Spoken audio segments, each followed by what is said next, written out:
Welcome. Welcome to the Ravenswood City School District regular board meeting of January 26, 2023. The board meeting is called to order at 6:30. We're going to begin the meeting with roll call. Vice President Laura Nunez here. Trustee Mele Latu. Present. Trustee Tamara Shabomahin here. Trustee Bronwyn Alexander here. And I myself am present. Quorum is present. So we are going to move on to the approval of the agenda. We do have one item that we're going to pull under the consent agenda, item 8A, consideration to approve December 8 regular board meeting minutes because Trustee Latu and Trustee Nunez were not in attendance. So I will entertain a motion to approve the agenda. I'll make a motion to approve the agenda. Thank you. Do I have a second? I'll second. Thank you. All in favor, please say aye. Aye. All opposed? Motion carries 5-0. As noted in our posted agenda, we are going to have a school presentation by the Cesar Chavez Ravenswood Middle School team and students as our next item, which we are very excited about.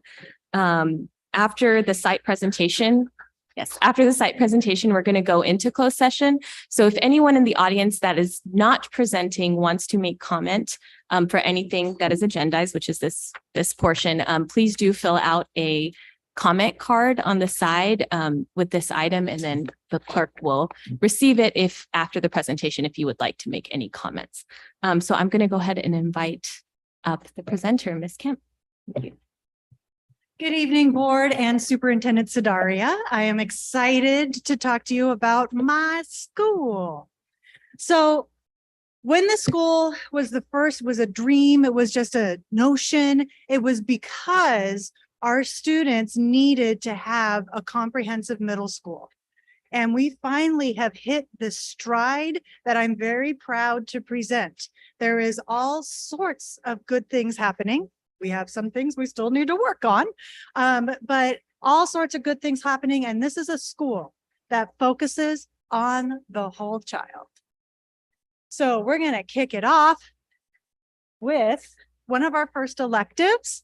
And this is our dance and cheer team directed by Miss Evelyn Hernandez.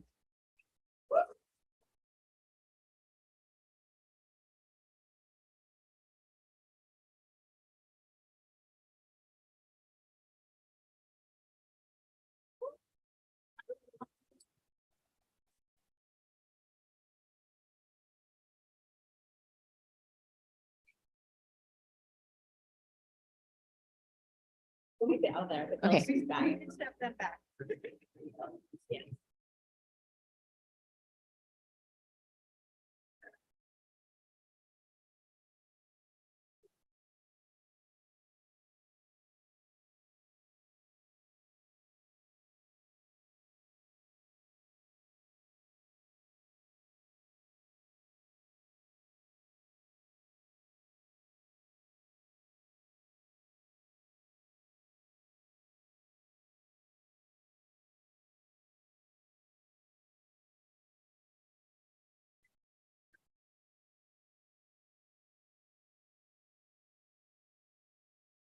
Guys, look at me.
So that is just one. That is just one of 5 electives my kids can take. And so we're very excited about that. Our other elective, which is just getting off the ground, but we're very excited about it because we finally got an art teacher back. And so they're doing a watercolor unit. So I just have beautiful pictures of it in just a little bit, but we are building that up, and hopefully eventually we have these big, beautiful sculptures that they are going to be able to, there's the art. So in the watercolor unit, they get to express themselves about just how they're feeling and how it goes. And it's whatever goes. There's an eyeball, there's some flowers. That's my middle schoolers right there in a nutshell. We also have athletics. We have competitive athletics. It's not intramural anymore. We're not just staying in East Palo Alto. My kids are ambassadors for East Palo Alto. They go out, they have people come to us. They realize we're not scary. We're an amazing group of people. And I just did that too fast. But there's 131 students in the program last year. And we ended up going to the championship for a couple of games. We didn't win, but we went there. And so that's really great. In our first year, our girls basketball, our girls volleyball, and our co-ed tennis. So we're excited about that. And we definitely focus on that scholar part of athletes. Then we have right now, we made it to the playoffs in girls volleyball, in girls basketball, in boys basketball, and we still got soccer, 6th grade basketball, and tennis to go. And wait till you see our tennis team. It's amazing.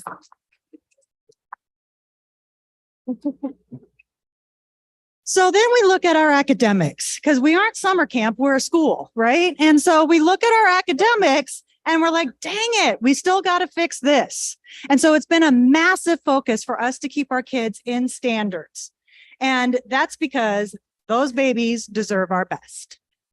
And so we started with iReady this year. This is a new data point for us, and we're going to be analyzing it. Our SIPSA goal is for our students to, if they came to us a grade level, to increase by a grade level. If they came to us behind, to increase by 1.5 grade levels every year. So we finished our MOI last week. So don't start adding up numbers, because there might be a kid or two who's off, right? But if you take a look, this is very high level, and we will dive into this. But we have kids who have already made 2+ years growth. Now, the 8th grade is always a little tricky because this is their high school placement. And so they take it extremely seriously on this round. And then, their first one, they're like, eh. So we got to get 8th graders going on that. But so we're excited. Our kids came to us in the baseline, majority of them more than a year and a half below. So we're just constantly working on how to give them everything they deserve. So this is in math. This is in reading.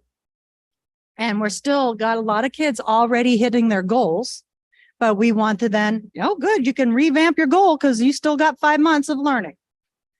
And so this is also, iReady has a goal that is not necessarily our SIPSA goal. How dare they?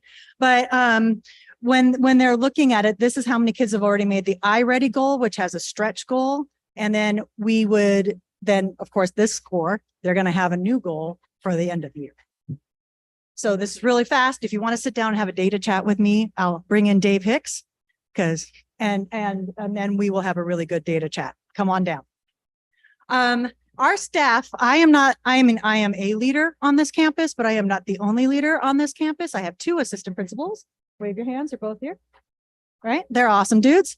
And then I've got this amazing coaching team and some of the pioneers, and I've got an ILT and an SLT, and all my teacher leaders are pitching in because we want what's best for the kids. And so the coaches are in charge of PD. I don't have to do that anymore. Collaboration at the end of every day, teacher leads, that we were working through all of that. Our Standards Institute, which we went to over the summer, gave us this common language of how to keep the kids in the standards. And it was really good. Even as somebody who was I think, pretty dynamic teacher, I did not always keep the kids in the standards. And so we continue to learn and we continue to grow. And how are we going to do that? 15 of our staff attended in July. 5 staff are registered for February. And then we're going to be able to go again, thanks to REF, in the summer. And so we'll get more and more staff, and we've been using the same language. So during our PDs, there's this thing called a gleam hypothesis. Is it grade level? Is it engaging? Is it affirming? And is it meaningful?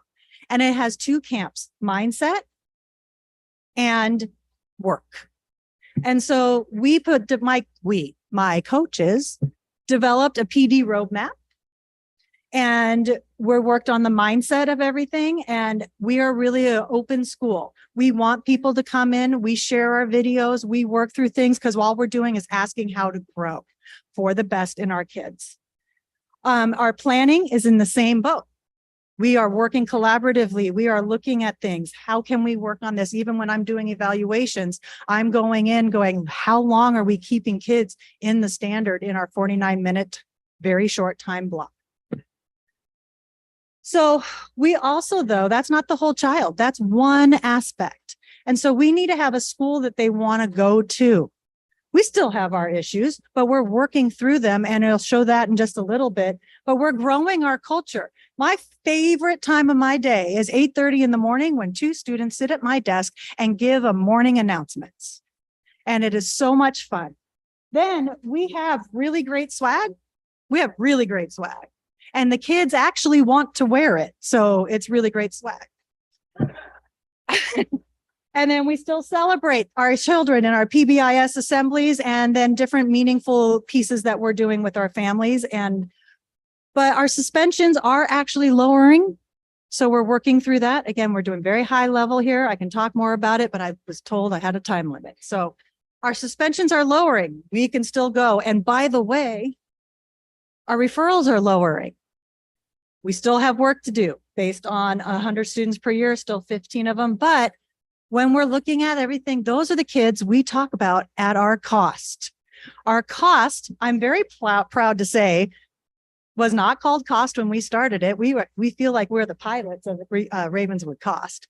And we've been doing it for the last 3 years, and it is our multidisciplinary team. It is focusing on how to make sure all the kids get all the needs filled as best as we can. And so they meet bi-monthly. They actually meet weekly. Grade level student support teams meet bi-monthly. Sorry. So that they can actually bring things and referrals to cost. And so we're really working hard on making sure our students are covered. And then we also have students, over 90 students have already been referred to cost, and that includes them referring themselves when they feel a need. And that is something we're very excited about. They have the ability through the guidance counselors to fill out a form, and they're like, I need help. And this is what we need. And we love that. So we got to look at our social emotional well-being is one of my, don't tell anybody, favorites. There's actually two of them. And so I only because I've known them since they were 5 years old. So I had their brother when I was a teacher. So we went through trauma-informed PD. We need more. We always need more. We actually have added a mediation because our suspensions were so high to try to get some mediation done before something flared up. And the student self-referral system is very important to us because it gives them voice to speak up before we notice. So we have alternative spaces at lunch. My other favorite time of day is when I get to sit in a game room with all these kids. It became a very safe haven for you can actually see personalities and where people want to go. We have organized sports with our athletic director, and we have a quiet zone where people who want to self-select go out, and it's run by the guidance counselors and our social worker. So we're very excited that kids have options. Wednesdays, here's drum roll, please. In Ravenswood City School District, the school with the highest percent of attendance is the middle school.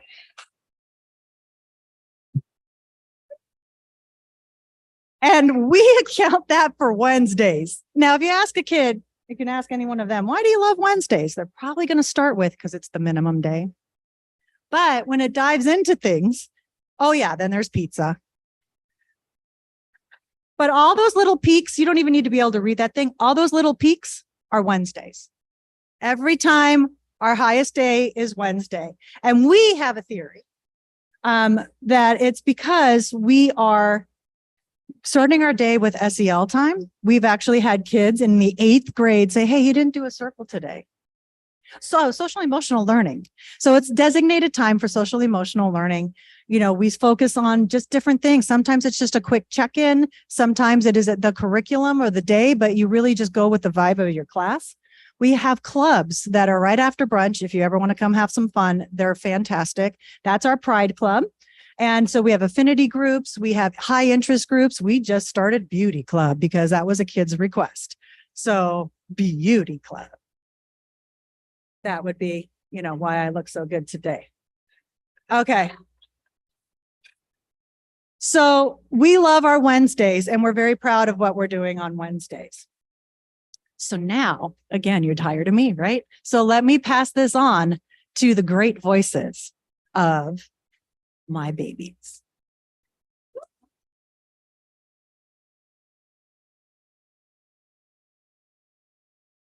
I forgot to mention, this is because you can actually, they are doing poems by Langston Hughes, which is a precursor to Black History Month.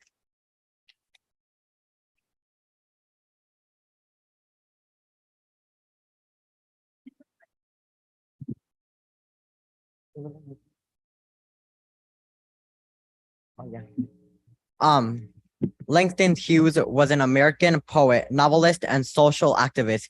He wrote most of his poems in the 1920s. The themes of Langston Hughes' poems are relevant today, including the dignity of every person, justice, equality, resilience, and racial pride. When a man starts out to build a world, he starts first with himself. Thank you.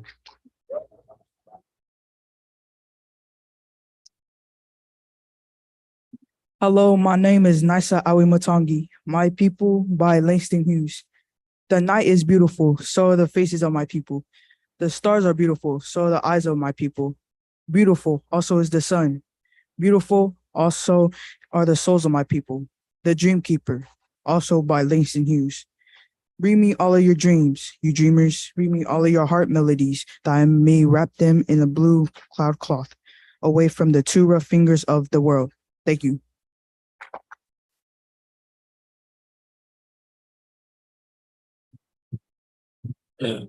My name is Masifi Lovea, and this is Freedom by Langston Hughes. Freedom will not come today, this year, nor ever, through comprise and fear. I have as much right as the other fellow has to stand on my 2 feet and on the land.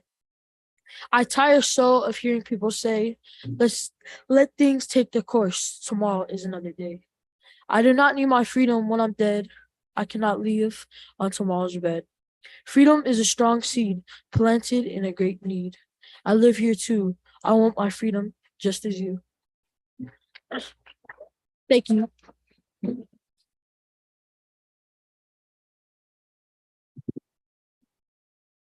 My name's Joel. Dreams. Hold fast to dreams. For if dreams die, life is a broken winged bird that cannot fly. Hold fast to dreams, for when dreams go, life is a barren field frozen in snow. Thank you. Have a wonderful evening.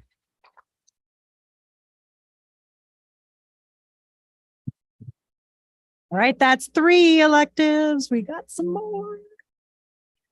All right, our curriculum, we are very excited. This is we have adopted multiple curricula over the years, and we just started with My Perspectives for English and Green Ninja for our science. And so we are excited because there was a lot of analysis done on the fact that, do the children see themselves in this curriculum? It is not perfect, but it is easily adaptable if we need it to be. The science curriculum is actually focused on being environmental, and the kids actually make it real world issues, you know, wind turbines and everything else that goes with it. So we're all very excited about our new curriculum, and now we just have to move on to ELD and officially adopting the math curriculum.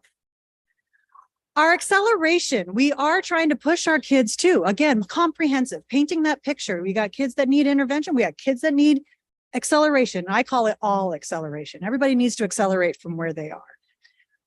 So we have an advanced math in seventh grade currently has 12 students. We have an algebra class with 18 students in it. Sullivan's the teacher right there. After school, there's iReady. We did lose our intervention teachers due to just people quitting on me or on the kids. So long story short, we lost our intervention teachers. And so BGCP, they stepped up. And so did EPAT, and I will explain to those in just a little bit. But BGCP has 37 kids. We did a trial run with this to see how our kids are doing on math. So we did an iReady incentive-based tutoring for Tuesdays and Thursdays. They are so far, they're 5% higher than other kids. So we're getting there, you know, and so we're excited about at least trying to do something. Well, of course, we'll try to get the teachers in next year and everything else. We do have an embedded reading time. We are trying to make reading sacred and exciting for kids. So we also have an incentive-based program called Cover to Cover, where they read novels, they write about them, they get pizza, you know, and pizza is very popular in middle school. So we got our true partners. The thing I love is our partners are people who come in and enhance what we have. So BGCP Pride on the Middle Ground is a lot of work that they have put together. And when you have middle schoolers saying 98% of them that they enjoy going to program, you're doing something right. Okay. And then parents, 94% of them, I don't think we could get that, say that the teachers or the teacher, BGCP is taking good care of their kids. So these statistics have us rocking and rolling, have them rocking and rolling, and then they're helping us out. When Mike and I meet, we just go, hey, what's the need? And it happens. That's a true partnership. San Francisco 49er Academy, again, a true partnership. They've got 44 kids that are on tier 2 and tier 3 right now that they are mentoring. And then they always try to help us out as much as they can on those tier 1 fun events.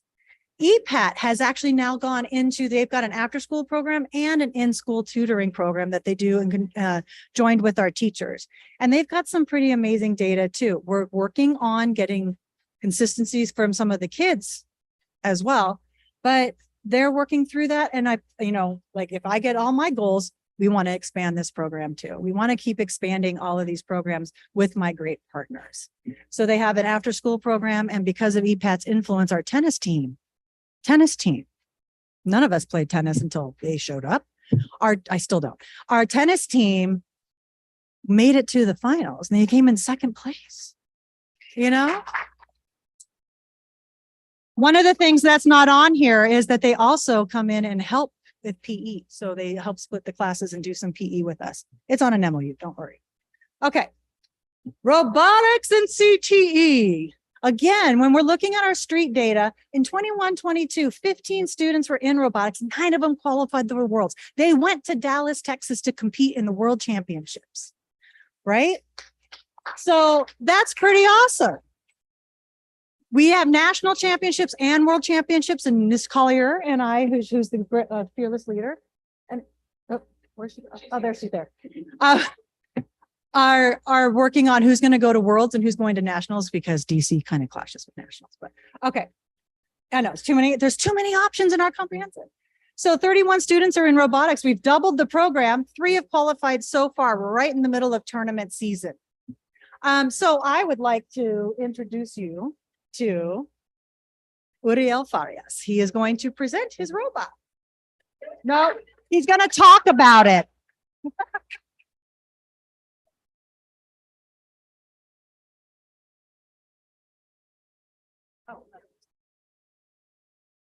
Hello. I'd like to thank everyone for offering this opportunity for all the robotics students. We really appreciate it, and we could have done it without you. I joined robotics because I liked coding and building, and I wanted to learn more about coding. So when I joined, we were set into teams, and I was basically the coder, because I knew most about it since we were using block code. And over the years, the games, they always change. So the first year I was there, we did plastic, and the game was where you had to collect these hacky sacks and shoot them with your robot that the students made. And you compete with everyone else. In plastic, you go with another team, and you both try to make as many points as possible. And in metal, it's a 2v2, so there's two teams on one alliance and another team's on the other, and you compete for the most points.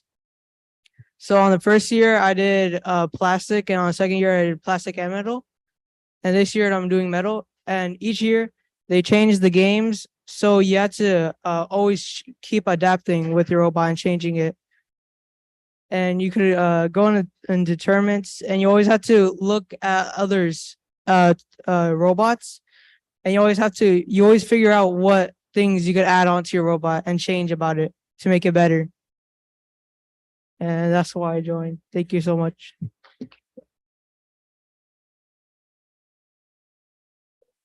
And that's the World Championship sweatshirt that we got while we were there.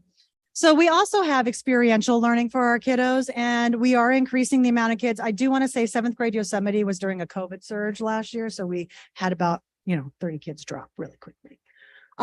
So we're very excited about the amount of children who are taking advantage of these opportunities, but you really don't want to hear from me, right? So we take them over to Jones Gulch, just in case you don't know, Yosemite and Washington, D.C., 6th grade, 7th grade, and 8th grade.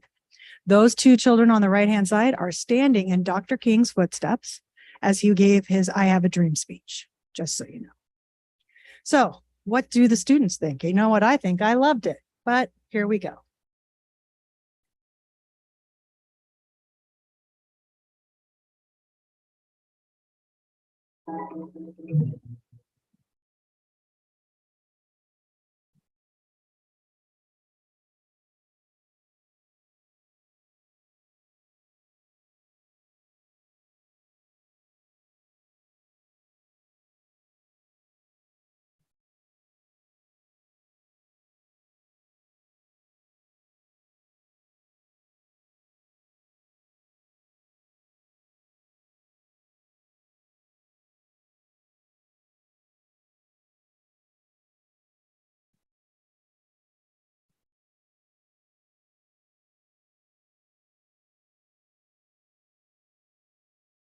My favorite part of our story is when when they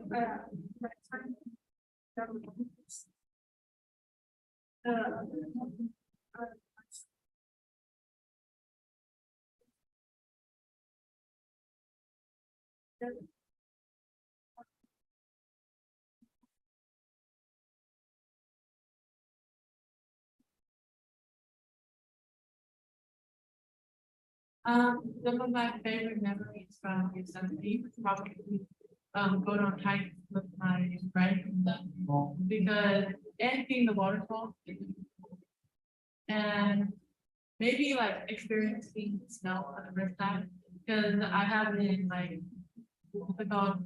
I haven't been to places where it's been snow. So yeah.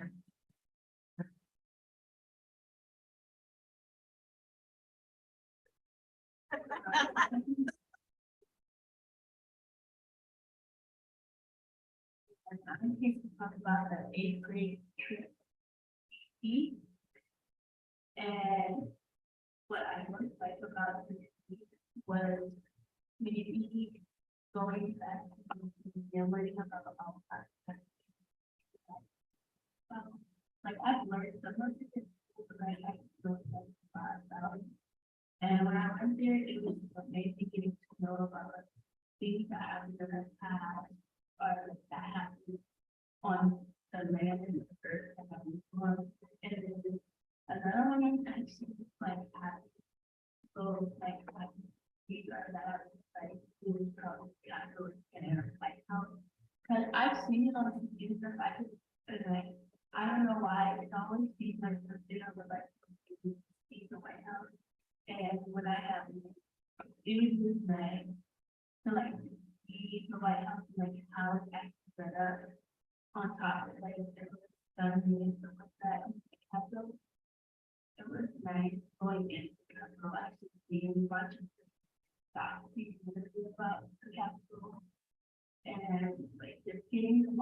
empowerment school learning. And then it's also one of the facts about like similar to community. And it was about like if you could try.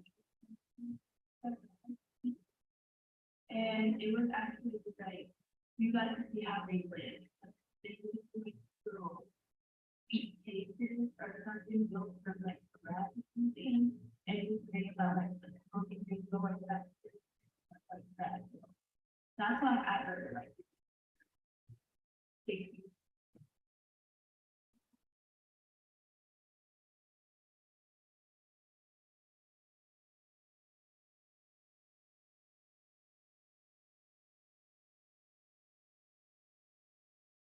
All right, so this is our finale. Let's give them a round of applause.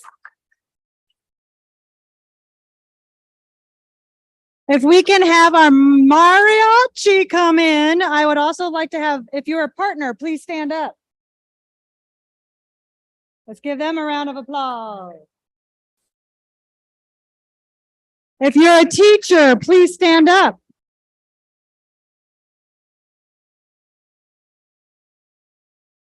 If you are other staff, please stand up. If you are a parent, please stand up.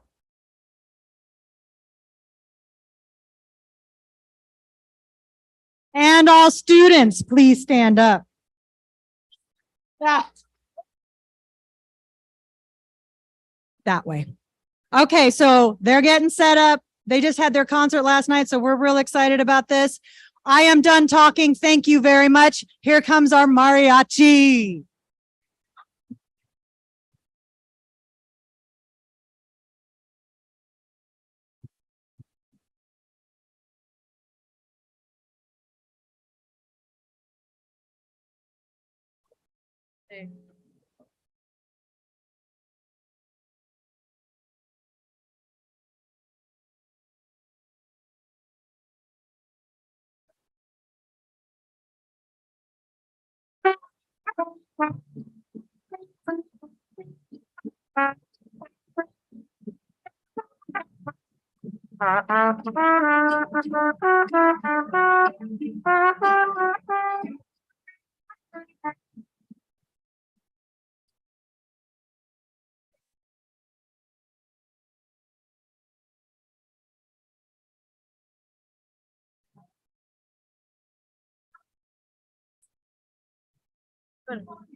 By the way, they've only been together for 1 month.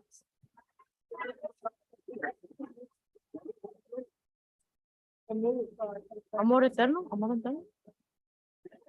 Huh? Huh?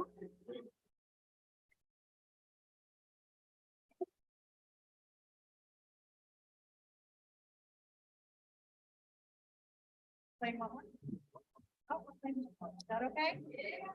Okay.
Mhm.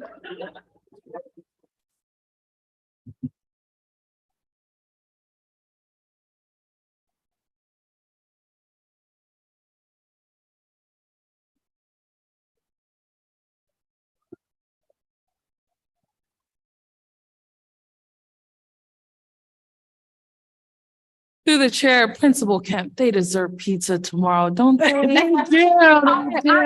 Pizza. That's okay. They can maybe show up tomorrow then too. They've worked really hard the last 2 nights. So I had any questions? Thanks. Yes, Slide. any questions or comments from the board? Besides pizza. It's over. I was trying to get to that slide, but I didn't have it. Through the chair. Yes.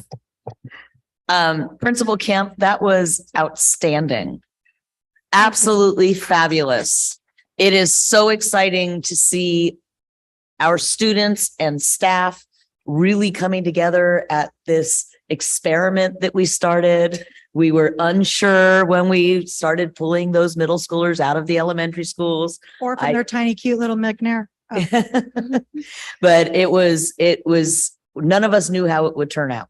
And I am so proud of you as the principal, of the staff, and especially of the students and all the hard work. The academic growth is outstanding. And I'm very excited by that. Very excited. And I challenge any middle school in the Bay Area to produce a mariachi band. I really do.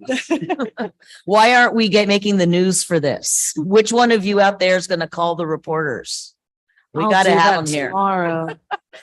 Yeah, through the chair, I Yes. think we'll probably all say something. So I just want to echo the gratitude and extend it to everyone in this room. I really love how you conceptualize our students as ambassadors for East Palo Alto, Menlo Park, and Ravenswood City School District.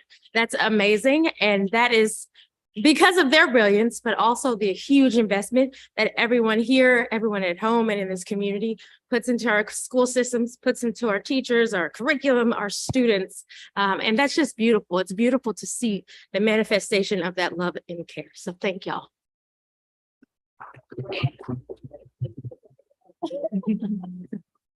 Through the chair, I just want to echo the same sentiments as everyone else. Of course, Principal Kemp, you just have to set the standard really high for the other school Competitive, I'm competitive. presentations. We all know that. But I am proud to be a old staffer, old Lions. I just want to say thank you to our staff, our faculty, our families, our students. It's been a tough couple of years with construction, but a lot of the things You that notice we I didn't do. talk about that. That's a side comment. But a lot of the things that we do is to see what was presented here today, growth and reinvestment back into our kids and our young people, to be ambassadors, to come and eventually, hopefully I see one of them taking one of our seats when they become legal enough or when they want to run. But also I just want to commend the shift in attendance. I think that's incredible. Attendance was such a big issue when I was a staff member. So to have that now switch to being the highest school with the highest amount of attendance is such a great plus. I also want to commend the BGCP, not just because my nephew might be a staff member at the East Palo Alto clubhouse, shout out to my nephew, but also because it takes a special program to fill the needs of a school on a whim, right? It takes a certain type of program to be able to adjust and shift. So I thank you all for that. I thank all of our partners. 49ers Academy, been rocking with us for so long. You're basically just part of us. You're not even so. But also I just want to say thank you, Principal Kemp, for being a fearless leader, for continuing to bring forth the vision that this board has set out for our middle school, for showing up day in and day out for our young people, for the young people of this community. A lot of your students are in greater places. Some of them might be professional athletes, but they've all come through and you've been such a great leader. And I'm glad to call you a friend as well as our co-principal of one of our school sites. But thank you. And thank you to our young people also. And I will give a wink to our superintendent to hopefully have pizza or something tomorrow. We got it. We got it. Okay, we'll take the pizza, right? Right, superintendent? Yes, and delivered. They Through love the board, Gatorade too. there's no way I can follow those three, but here I will try. As a Ravenswood graduate myself, I am so extremely jealous of what these students get to enjoy every single day. And I wish that back when I was at McNair, we had something even remotely close to this. So thank you to the partners. Thank you for the staff. Thank you for the families for supporting, because I know that those are long hours. And it's a amazing vision. And I am so happy that we're seeing the results of all the hard work. And this is me just coming in. But I'm really excited to see what they do next. And I'm over here taking notes so that we can hopefully have them later. But this is amazing. And other schools just strive to do this. Thank you. And, there's not a lot left to say. So I will say thank you to every single person in this room. Thank you to the partners, EPAT, BGCP, and the San Francisco 49ers.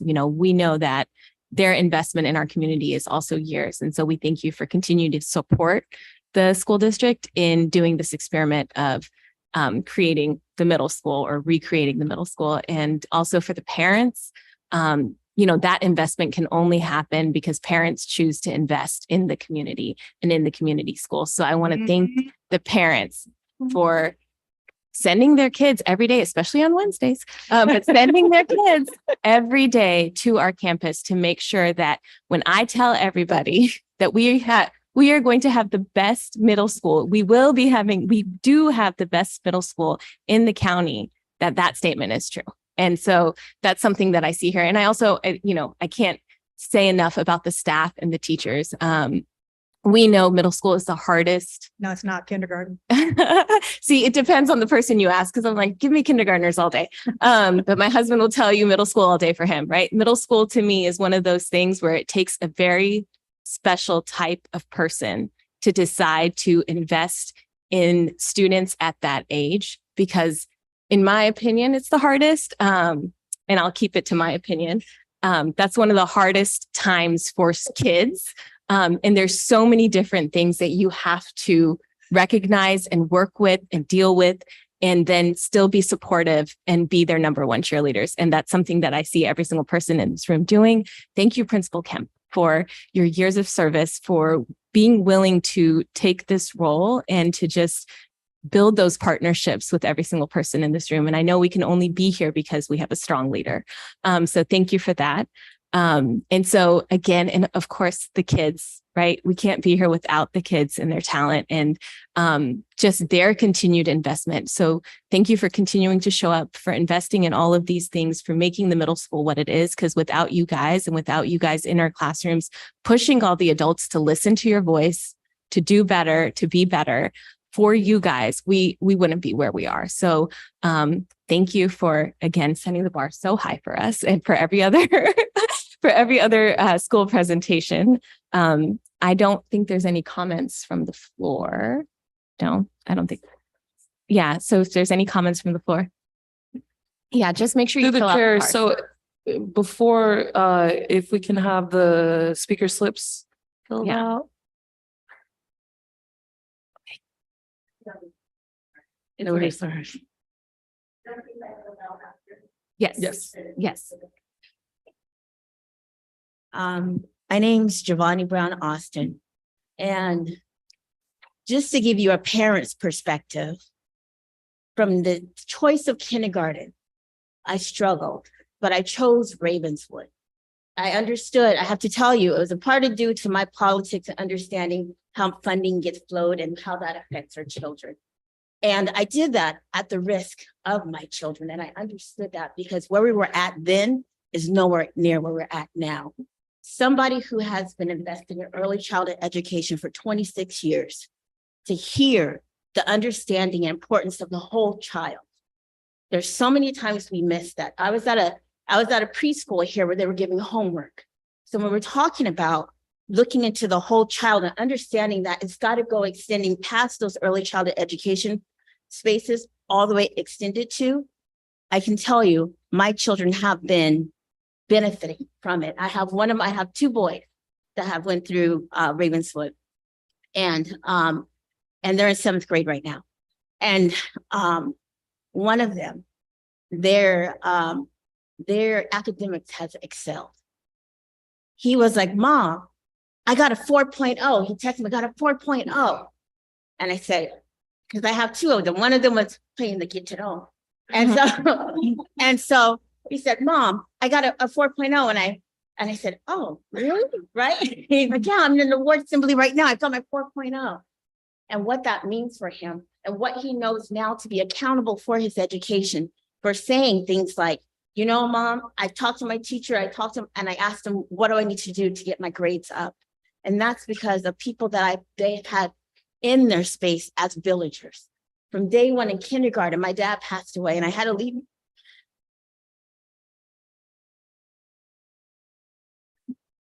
I don't know what my junior higher day is. And so my dad passed away. And I told it to his teacher. They went to Los Robles. They were all through Los Robles.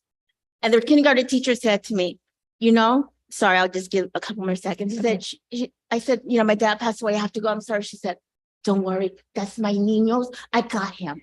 Mm-hmm. And when I tell you, she says she got him, when he got his, for the first time, an award for Student of the Month, she was shouting louder than me. So I want to tell you that. And I want to tell you that junior high has been phenomenal. I know somebody who on day one, I stepped into that campus with my clinched up, and I know it's Kim Avila, but other know it was Cheeto. And she said to me, girl, what you doing? I said, I'm looking at my boys. And she said, I got them. And I know there's many of Miss Kim Cheetos that got my boys. And so I say that because it starts at the top. It starts at the top. Amanda Camp, Principal Camp, phenomenal. Alex Kagata, phenomenal. And so I say that also to this board and trustees, again, at the top. Thank you, Gina. Thank you so much for sharing with us.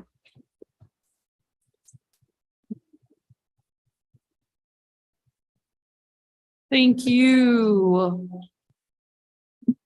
That's my wife. Yes. She get a little emotional.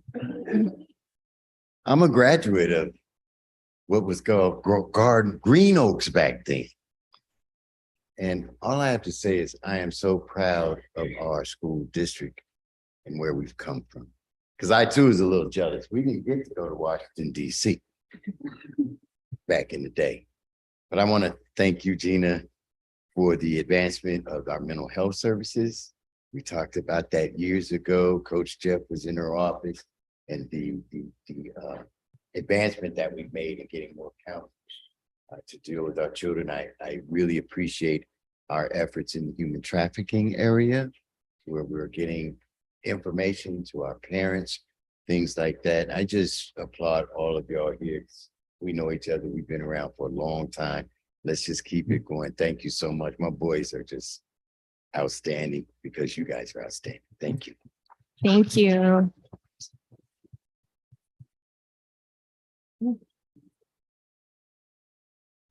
If there are no more comments from the floor, are there any more? Yeah. Okay. Do you know how many?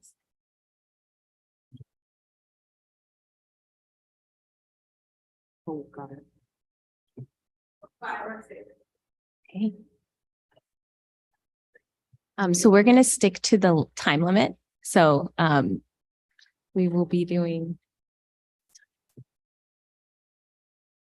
two. We're going to do 2-minute time limit. So I will have to cut you off at 2. Are you talking on behalf of the? Yeah, that's not. So we are doing, if you have comment on the agendized item of CCRMS's presentation, the Cesar Chavez Ravenswood Middle School presentation. Okay, so Okay. so basically right now we're only taking comments regarding the current agendized item, which is the CCRMS presentation. The ground lease isn't on the agenda, but you can talk during open floor. Yeah, when we come back from closed session. So is there anyone else for speaking on the CCRMS? Okay, then thank you so much for the presentation. I'm going to move us on to closed session. Do we have any public comment regarding closed session items? If not, I'm going to move into closed session at 7:23, and we will try to be back here in 15 minutes for open session. So thank you.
We are returning from closed session at 7:47.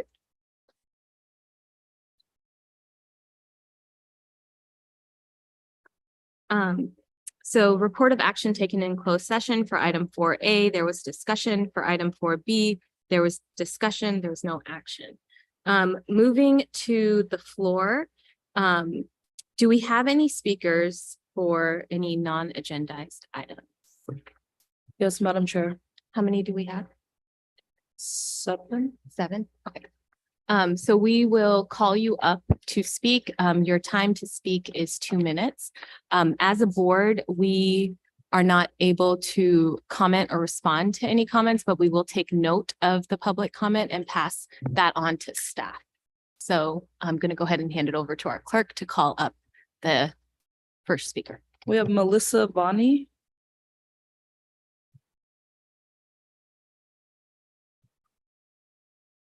Hi, I just want to share a little of who I am and then just a story. My name is Melissa Vance. I am a part of Crazy Love Ministries and We Are Church, and I live in East Palo Alto on O'Keefe Street. And just want to share something that happened over the summer ministering to some of the kids that live in the apartment complex next to me. They would come to my house. A lot of them, their parents work throughout the day, and they get locked out of their homes because the parents don't want them to have access to inside the house. So they have nowhere to go, and I've started to build a relationship with them, and they would come to my door all the time. They know I like to work out. And they're like, hey, we work out? And it was one of those things where I don't have a relationship with their parents, so I couldn't bring them into my place. So I would bring out all the workout equipment out into the parking lot of that apartment complex. And one day we're out there working out, and a man kept harassing us. And it's something I can't take the kids with me. So it was more protecting them. And the guy just kept saying, like, I'm after the kids, I'm after the kids. And long story short, like, just wouldn't stop. And at one point had a cement statue cocked back in my face. And thankfully somebody had called the cops. But as this is happening, the kids are seeing this. And so I'm here today, like, it would be amazing, to have a space where we can take these children when their family's not at home, so that they have a safe place that they can be with people who, want to spend time with them, invest into them, so that they can continue to grow in their lives. Thank you. Thank you, Speaker. Next up, we have Rob Zabala.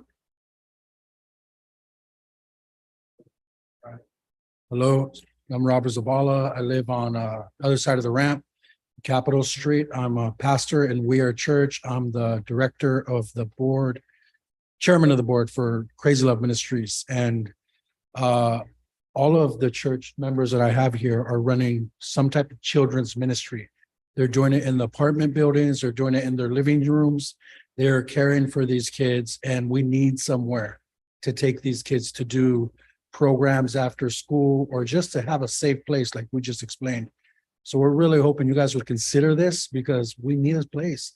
You guys know how it is on the other side of the ramp. There's nothing there. There's nothing there for these kids. So we had a murder last year of a 15-year-old boy named Nettie. And that just broke our hearts because he's a kid. These are kids, and we don't want the same thing to happen in the next summers that are coming. So we're looking for an opportunity from you guys to find a place to do some type of ministry with these kids and love on these kids. Thank you. Thank you, Speaker. Next up, we will have Jaime Martinez Jr.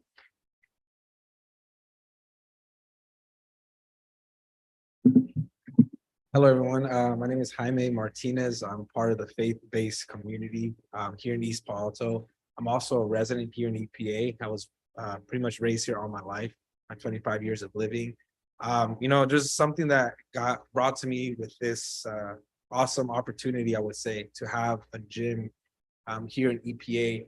I remember growing up just throughout my years to middle school and high school, traveling just to go to Palo Alto and Menlo Park just to play ball. And I always thought, like, why can't we here in EPA have a place where, my friends and my cousins and everybody that, goes to my church and just have a safe place where we can just gather and just have a great time together. I remember having many memories, obviously going to Palo Alto, Menlo Park, and just having a good time. And I think something we all should think about, even us too, till this day, we have to get better every single day. And if we could give that hope to that next generation, man, I feel like we could change a whole like dynamic of who we are as EPA residents, EPA members, whoever it may be. For me, I think my vision, just who I am as a person, I always want to give to the next generation. I don't think it just stops with me. The people above me, my mentors, always told me, look, man, you are in a position to lead someone into greener pastures. And I believe with all my heart that this is a great opportunity, not just for the Ravenswood School District, but everyone that is here in this place. And I believe with all my heart that if we, achieve, just a step forward in this, I feel like, man, we're going to see great things happen in EPA. And that's all I want. I want to see our young people just be established to have that mindset saying I can do it as well. And I think that's something for me that really has spoken to me, just speaking to a lot of the faith-based community and just knowing just the Raymond School District as well, just having a lot of people that I know just grind it out every single day. And all I ask is just for you guys just to consider it. Thank you. Thank you. Our next speaker is Rebecca Sebastian.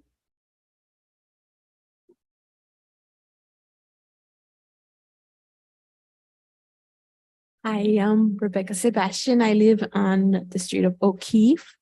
And me and my husband do some ministry on one of the apartment complexes, and we share food with our neighbors and we talk with them, and so we know a lot of their problems, we know a lot of the situations that they're going through, and what we mainly see is like children that have a really difficult situation, and that those families just need another set of family, like the church, that will just kind of embrace them, to like help them even with like taking their kids to do activities, or just to like speak to them, because some of them, like, for example, like we know one that he's being raised by his grandfather, and his grandfather has cancer.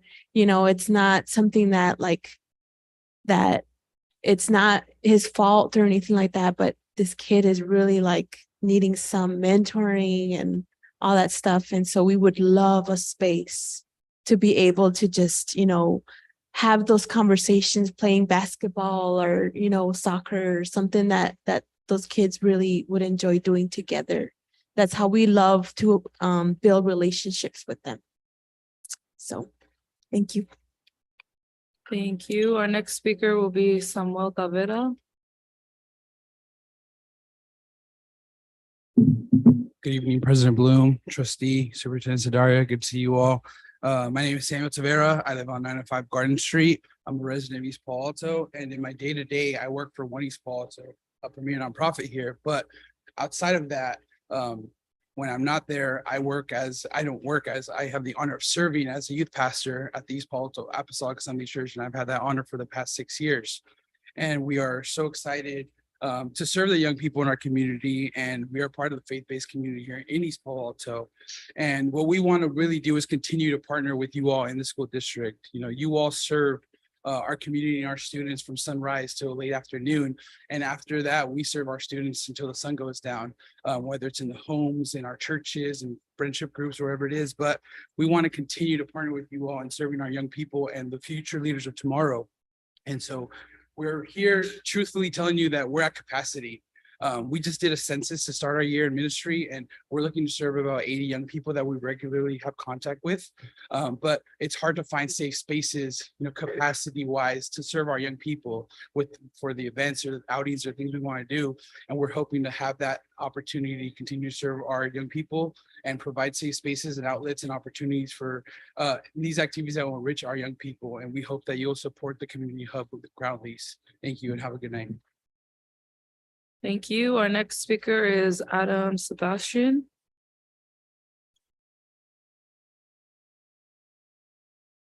Hi there, my name is Adam, and it's an honor to speak with you guys. Thank you guys for what you do.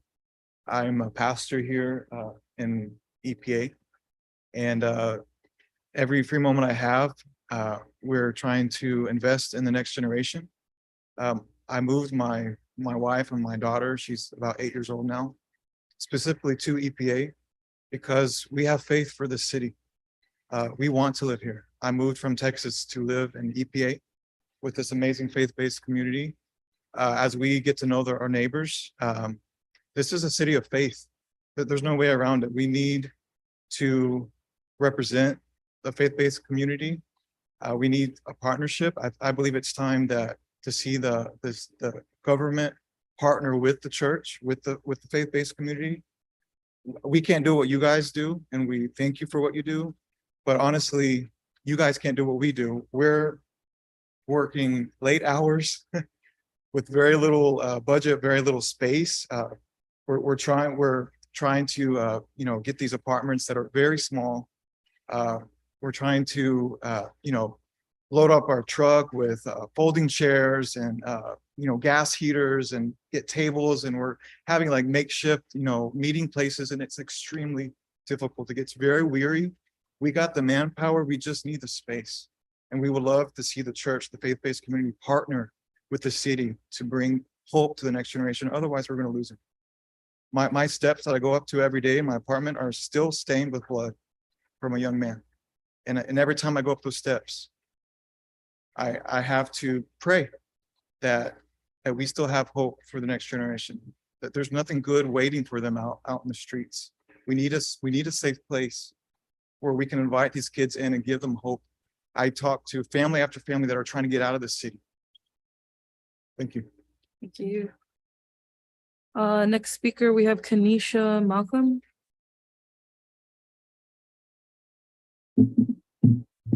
Hello, thanks for having us today. My name is Kanisha and I'm a resident of EPA. I live on Capitol.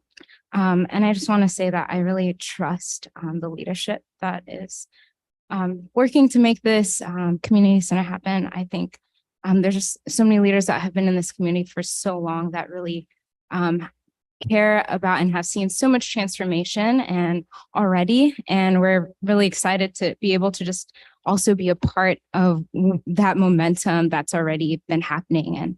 And I think just the vision of holistic, I'm a part of the faith community. I also have a public health background, so I kind of have that lens. And you can't have physical health without the spiritual. You can't have the spiritual. I think being able to incorporate both in a space is so important. And I think that there's such a lack of, there's, I think, a spiritual hunger and desire for a lot of kids to even just grow in that. And being able to have both, I think, is very, very, very important.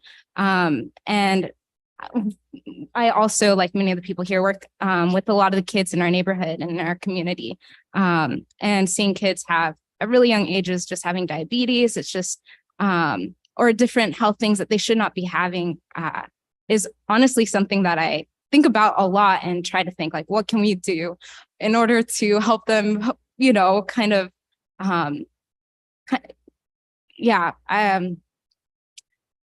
be healthy and live a full kind of life, is something that I think about. And I think that this could be an amazing space, not just for few kids, but so many in EPA, and very transformative for them. And I look forward and hope that it will be able to come through fruition. So thank you.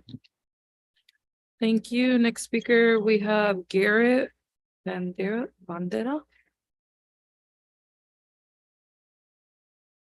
Hi, my name is Jared Vandera. I'm part of the faith-based community here, and I live over on the other side of the bridge on Capitol Avenue. And I think that this community center would be great for this community because it would provide a safe place for us kids to go and play, because when it gets dark in the winter right now, it's dangerous to be outside when it's dark. As you've heard, there's been a lot of violence going on around here. There's a lot of drugs and other stuff. And just be able to provide a safe place for us to go, because we don't have the same luxury as a lot of kids in the surrounding areas who can go to really nice gyms and go play basketball freely and stuff. And we don't have that luxury. So I think with this here so close to our homes, I think it would provide a really safe place and a really fun place for kids to be able to go and just be able to go exercise, and it would just provide a good space for this community. Thank you, speaker. Madam Chair, that concludes the speaker slips that I have in front of me. Thank you very much for all of the speakers. Your comments have been noted and we will continue to discuss. I'm going to go ahead and move on to the next item, which is the consent agenda. So I'm going to take consideration to approve the agenda excluding item 8A, which is the consideration to approve December 8th regular meeting minutes. Do I have a motion to approve the consent agenda?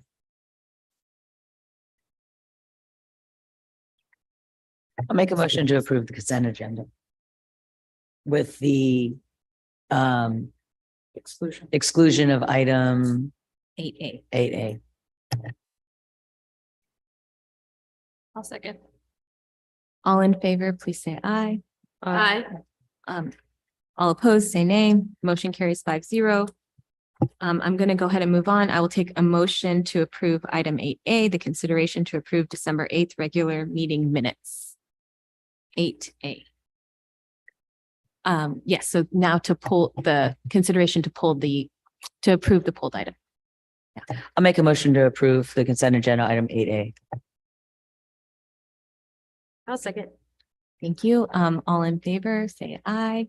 Aye. And then those who abstain are clerk, our trustee Latu and Vice President Nunez. So motion carries 3-0 with 2 abstaining. Thank you.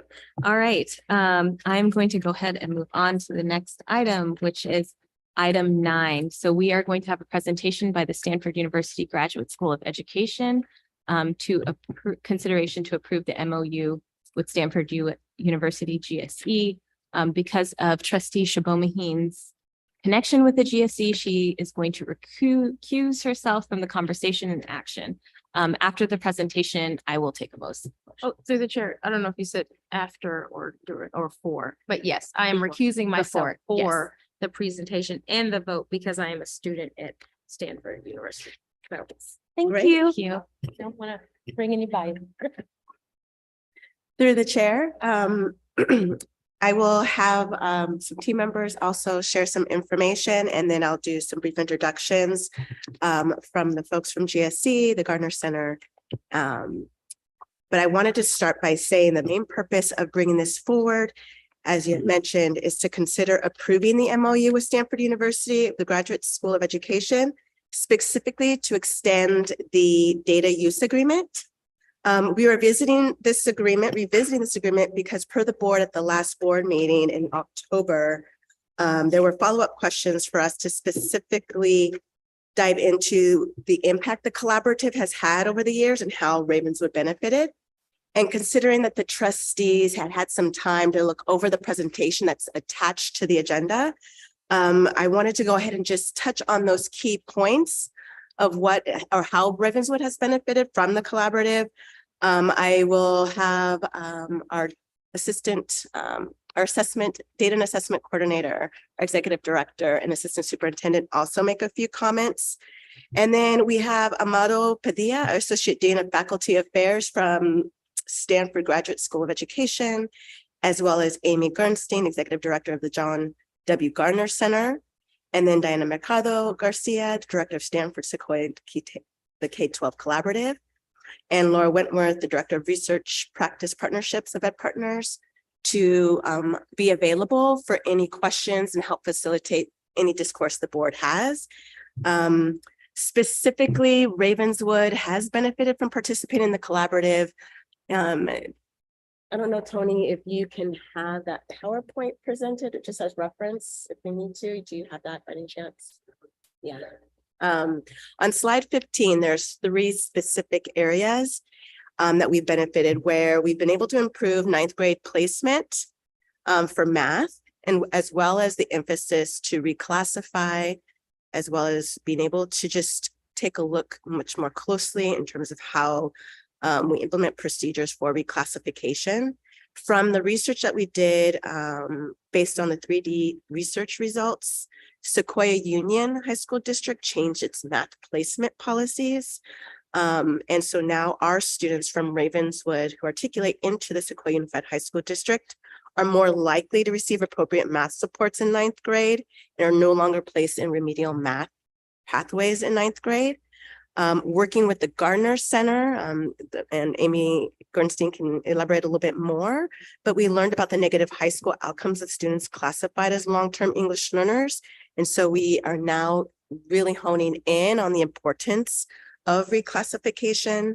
In addition, again, just identifying students who are nearly eligible to reclassify, we are really emphasizing the need to reclassify before our students enter high school. We've been in partnership for some time, and I shared with trustees, there was an inquiry asking when was the last time this was presented to the board. And in 2019 and 2021, there were board presentations giving an overview of the history of the collaborative and some of the research we've been involved with. And again, our central office team has changed up a bit. And so now with our data assessment coordinator, all very much in the thick of things and part of our team, he can share very briefly just our investment moving forward. Hello, Austin Batson, Data and Assessment Coordinator. My comments on this are, let's see, Gina, this was slide 15 you wanted. Might be past there now. In terms of the renewed collaboration from our staff, we have a team that's really excited to work with the Stanford team. I am very excited about that opportunity to collaborate with Stanford, to dig into past data, to kind of help spearhead that effort, make sure that our students, our communities, our families are ready to benefit from that with the renewed interest from myself and talking to the other people on our team. We also have that really strong interest to not only dig into this past research, but also make sure it keeps working for us going forward through time. Thank you. Our executive director, Jennifer Gravum, a trustee had asked the impact, as we continue to work in this collaborative, which means feeder school districts that feed into Sequoia Union High School District. It is great if Ravenswood wants to make change. What happens if the change doesn't happen beyond Ravenswood? So Superintendent Sudaria, our assistant superintendent, our data assessment coordinator, and myself were having a really deep conversation one day, and we were diving in with the data as a result of this partnership, and we were rapid firing questions really quick. And one of the unintended consequences that was able to be elevated to us is when a student has a certain Lexile level and a certain score on this assessment and a certain score on that assessment, and then you put them all together, you put them in a formula, you push it out, and they get this schedule.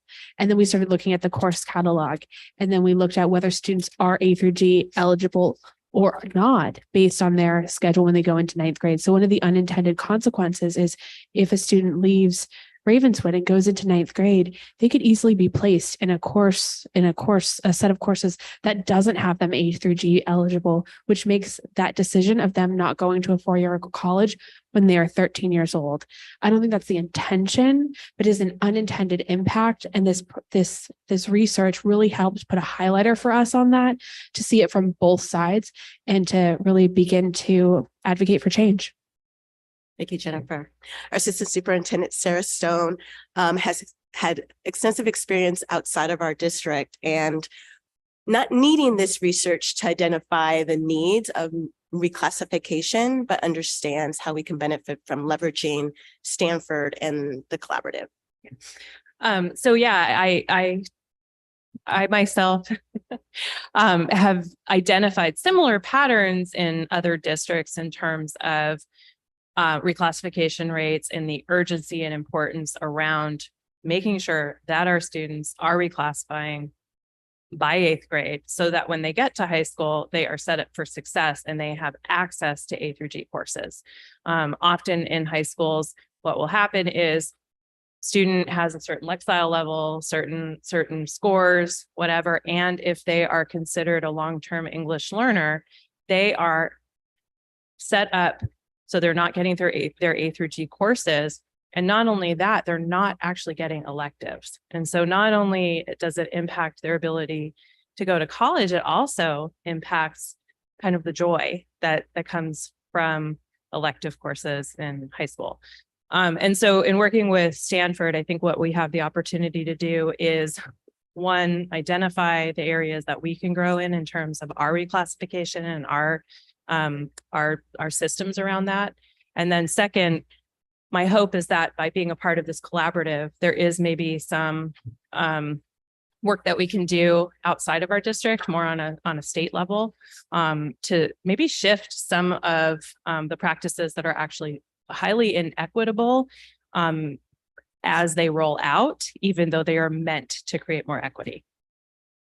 And I just wanted to point to the last slide, as the team that just shared our comments developed some key questions that are yet to be resolved, but is something that we would like to explore and potentially think about how to tackle as we work with the collaborative. And again, Ravenswood likes to push the envelope, but more importantly, making sure that we meet the needs of our kids so they do thrive beyond their experience with us. So they are able to ascertain their goals in college and career of their choosing. And so we want to eliminate any type of barriers. And so, of course, that means we may even need to change policy. And how can we do that? This is an opportunity where we can leverage the collaborative to do so. Thank you.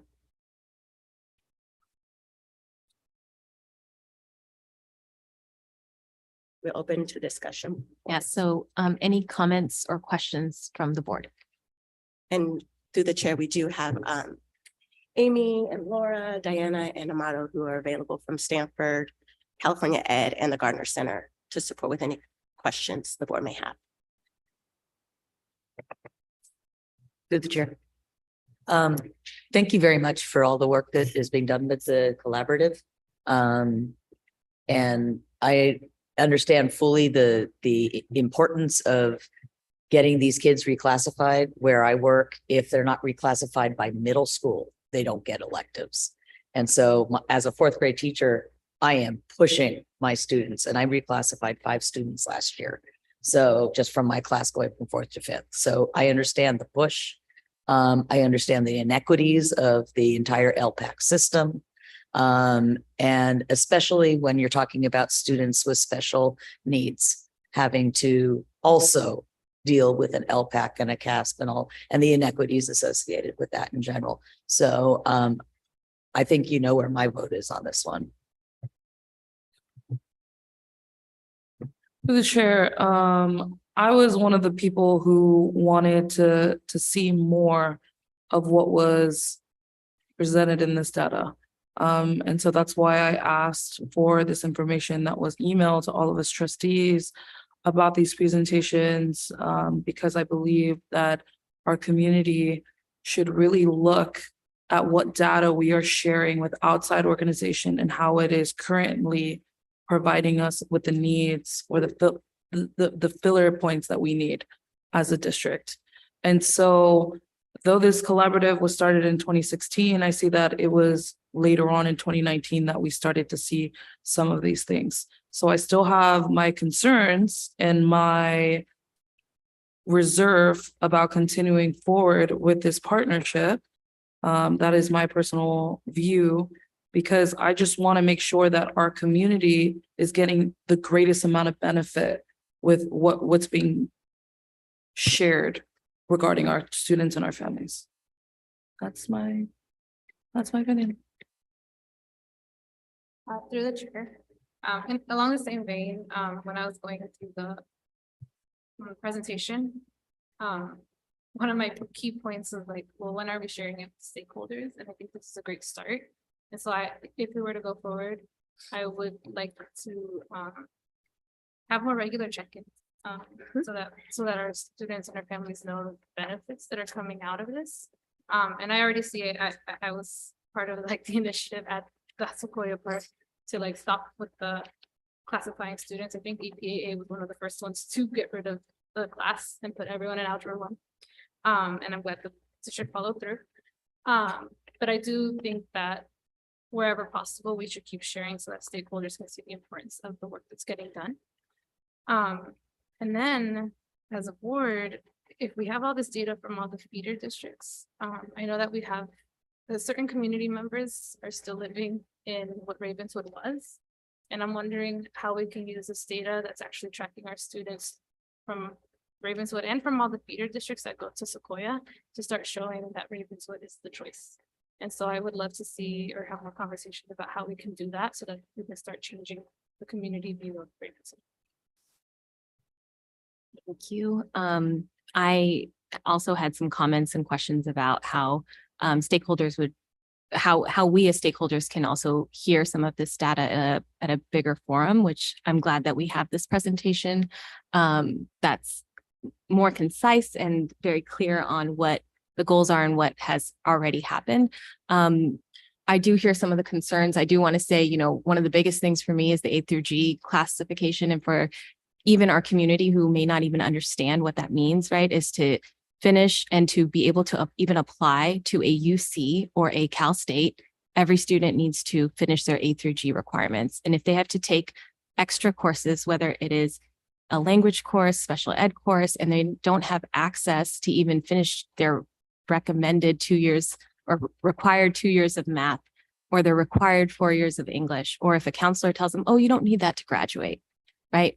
There's so many barriers in place. And so the more that this research can inform not only the people who are part of this collaborative, but also our community, I think is going to be really important. And I think that that's some of the concerns that we're bringing up as a board. And so I think that in the next few years, I would, if we approve this MOU, I would like to see more of that community outreach for the kids whose data we are looking at, to say like, hey, let's talk about how you can meet A through G requirements.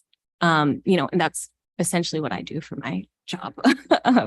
Right. And so if people can't afford someone outside of, you know, the school district, right, how can this collaborative step in to continue to push every single person, I don't want to say person, but yes, person, every single group that's part of this collaborative to have the same views as maybe Ravenswood, who's always trying to push the envelope a little bit. So I think that that's one thing. I think the other thing that I also want to note is, you know, we know research takes time. We know collecting data takes time. And so I don't know if there's, for the people who are here, I don't know if you want to answer this question, but just how in good faith can we as board members say, as you're collecting data on our community, like what are some ideas or what are steps that you're currently taking where you're reinvesting that, not just at the end of your study, but during your study? Like what are some benefits for our kids as we are part of this collaborative, not just at the end of a study, but during? Is there anything that you can say or speak to for that?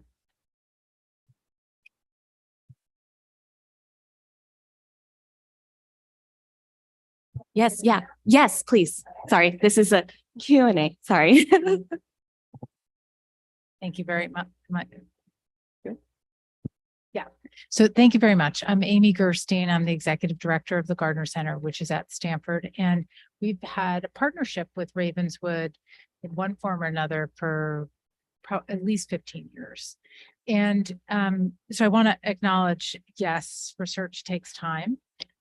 But the way we do these studies in particular emphasizes kind of a bite that we can take in 1 year, so that we really we hustle to try to get, you know, what could be answered and addressed within a year. And I want to also be clear that what is driving the research are not, especially in the case of understanding the trajectories of EL students. What's driving the research are the questions of people in the school districts, not the researchers. So this is a collaborative agenda that we are able to pursue because the data are shared. And because we have longitudinal data, we do have that opportunity to do what you were suggesting, which is to be able to say, this is how things have changed over time, because we have data going back to 2010. The other point I wanted to make is that the data can never be used without explicit permission. So the district remains the owner of the data. The archive is just, we're holding it, and it can't be used without explicit permission. So even if we have some cool ideas of something we'd like to explore, we can't do that. Thank you.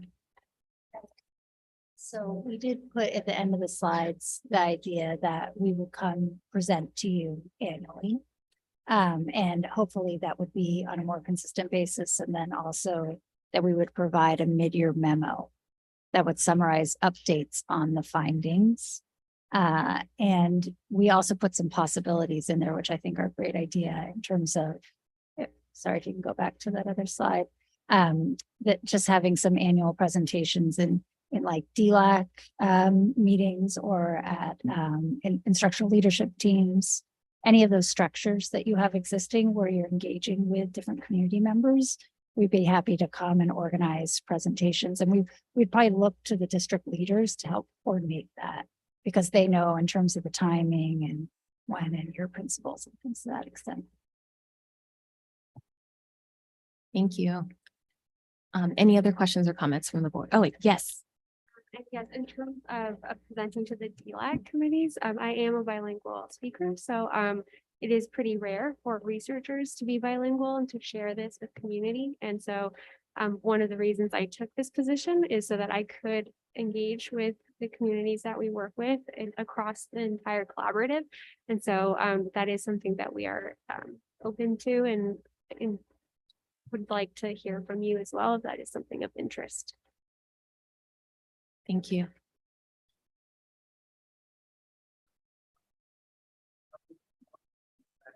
Stanford Graduate School Education.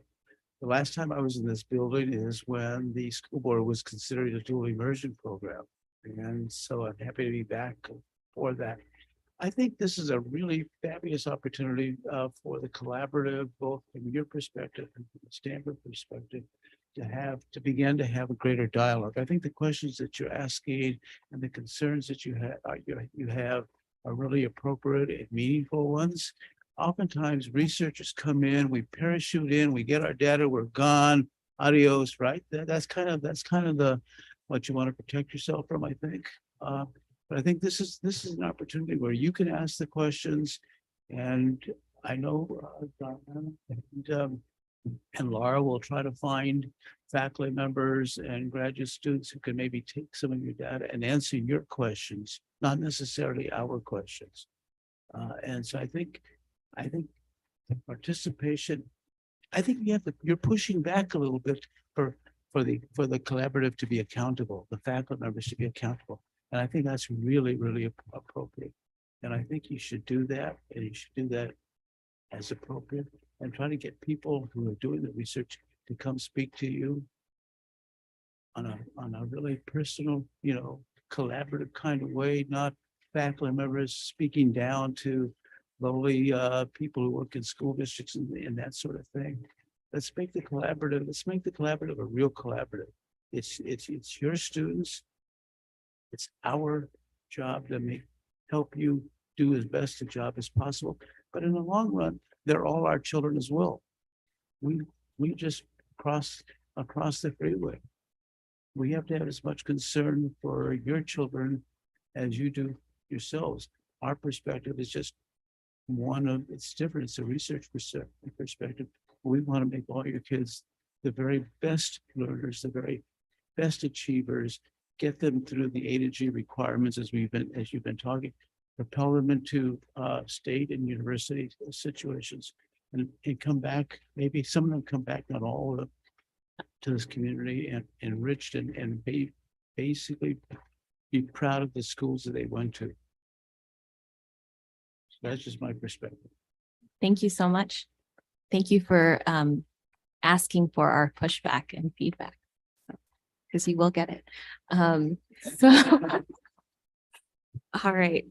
So I'm going to I'll take a motion to approve the MOU with Stanford University Graduate School of Education. I'll make a motion to approve item 9. Do I have a second? I'll second. All in favor, please say aye. Aye. All opposed, please say nay. No.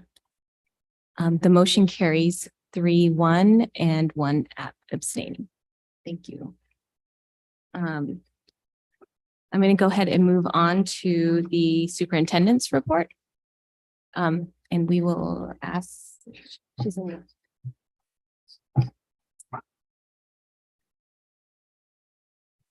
Oh, sorry. Sorry, Austin. We're going to move on to the enrollment data presentation.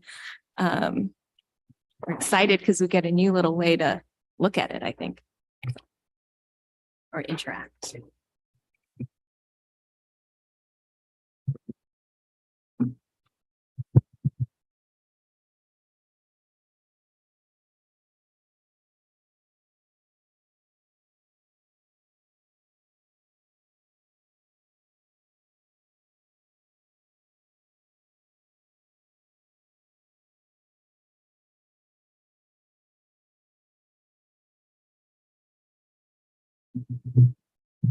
Hello, Austin Batson, Data and Assessment Coordinator. We're going to try something new tonight. We're going to present a Tableau Viz visualization live. Superintendent Sidaria shared this with you previously, so if you have a device, you're welcome to pull it up on there. Otherwise, I'll present it up here on the board as well. So bear with me, new process. We're gonna make this work. And I'm really excited to share what I have with you all. So this is an enrollment and population analysis report that I conducted using all publicly available data. So the data came from the US Census, the data came from the State Board, the State Department of Education, sources like that. Kind of some executive summary points. Compared to 2000, there are fewer children living in East Palo Alto and Eastern Menlo Park. And this decline in youth population has occurred across all different racial and ethnic groups at varying rates. We'll dive into it a little bit later. Since the year 2000, enrollment in Ravenswood has fallen by 76%. And about 55% of this decline can be explained by changing demographics in East Palo Alto and Eastern Menlo Park. About 45% of that decline can be explained by families choosing to send their students to other districts and other schools. Kind of looking forward, this is towards the end of the presentation, the number of children under 5 years living in the district boundaries suggests there's likely to be further enrollment declines. However, these potential declines can be offset through increasing the percent of students enrolled in Ravenswood. So first chart here, this kind of shows two things. It shows the East Palo Alto population and the enrollment in Ravenswood. Just to call it out, this slide is the only slide that only looks at the population of East Palo Alto. When we look at other slides in the future, that will include East Palo Alto and Eastern Menlo Park. I couldn't find population data for Eastern Menlo Park going back this far. So this is the only slide that only looks at East Palo Alto. But this shows that from the 1980s until around 2000, both the East Palo Alto population and the enrollment in Ravenswood were increasing at a relatively similar rate. Around the year 2000, Ravenswood enrollment started to have some steep declines, while the East Palo Alto population kind of flatlined roughly. Ravenswood had its peak of enrollment in 1998 with just over 5,000 students enrolled. And last year, at the start of 2021, we had 1,520 students enrolled. About a decline of 70% from 1998 until today. So what caused this gap between population and enrollment? Well, one of the first reasons is that families have more options when choosing a school. In 1987, the Tinsley Voluntary Transfer Program began, eventually enrolling about 1,000 students who live in the district boundaries a year in other districts. In 1997, the East Palo Alto Charter School opened, enrolling on average between 500 and 900 students a year. That number is varied a little bit. And in 2017, both KIPP Valiant and the primary school opened as well.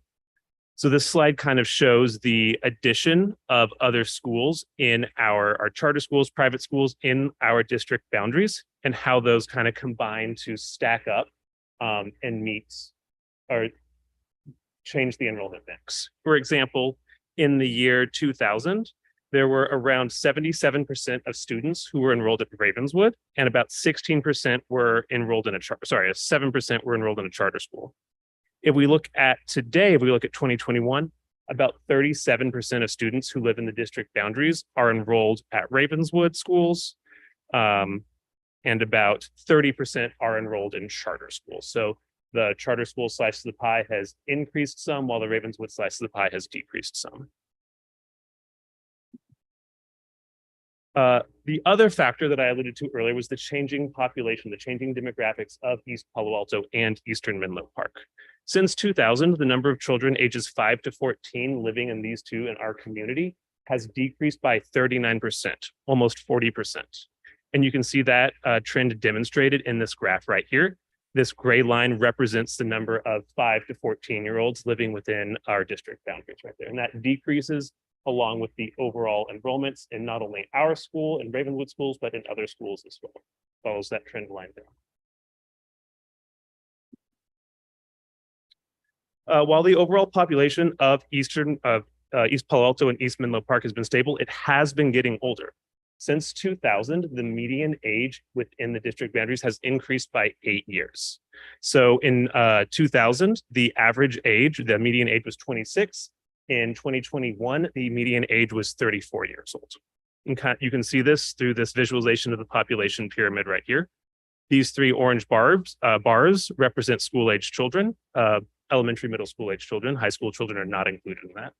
And you can see as we go from 2011 to 2016 to 2021, this population pyramid shifts up. It shows everyone getting older there, while these orange bars get smaller and smaller. I'll start it from the beginning and we can have a specific look at the orange bars there. So in 2011 to 2016 to 2021, decreases in those ages right there. The bottom chart here shows this blue line, shows an increase in everyone 15 and older, around a 17% increase, while over that same time period, you see that 39% decrease in children 14 and under. They're just kind of showing those two differences right there. This is calling out specifically those younger children. The purple graph on the left shows children 10 to 14 years old. The green graph in the middle is 5 to 9 years old. And the blue graph on the right is under 5 years old. And so it just shows that all three of these age groups, which are census designated age groups, that's why they're split up like that, have decreased over the same time period. From 2000, specifically, our children under 5 have decreased around 42, 43%. So it's been a pretty sharp decline over these past 21 years.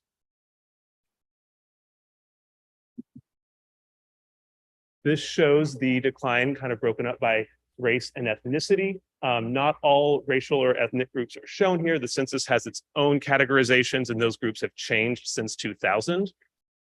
This highlights, this graph shows that all groups of people living in our community have, the number of children has fallen for all of them.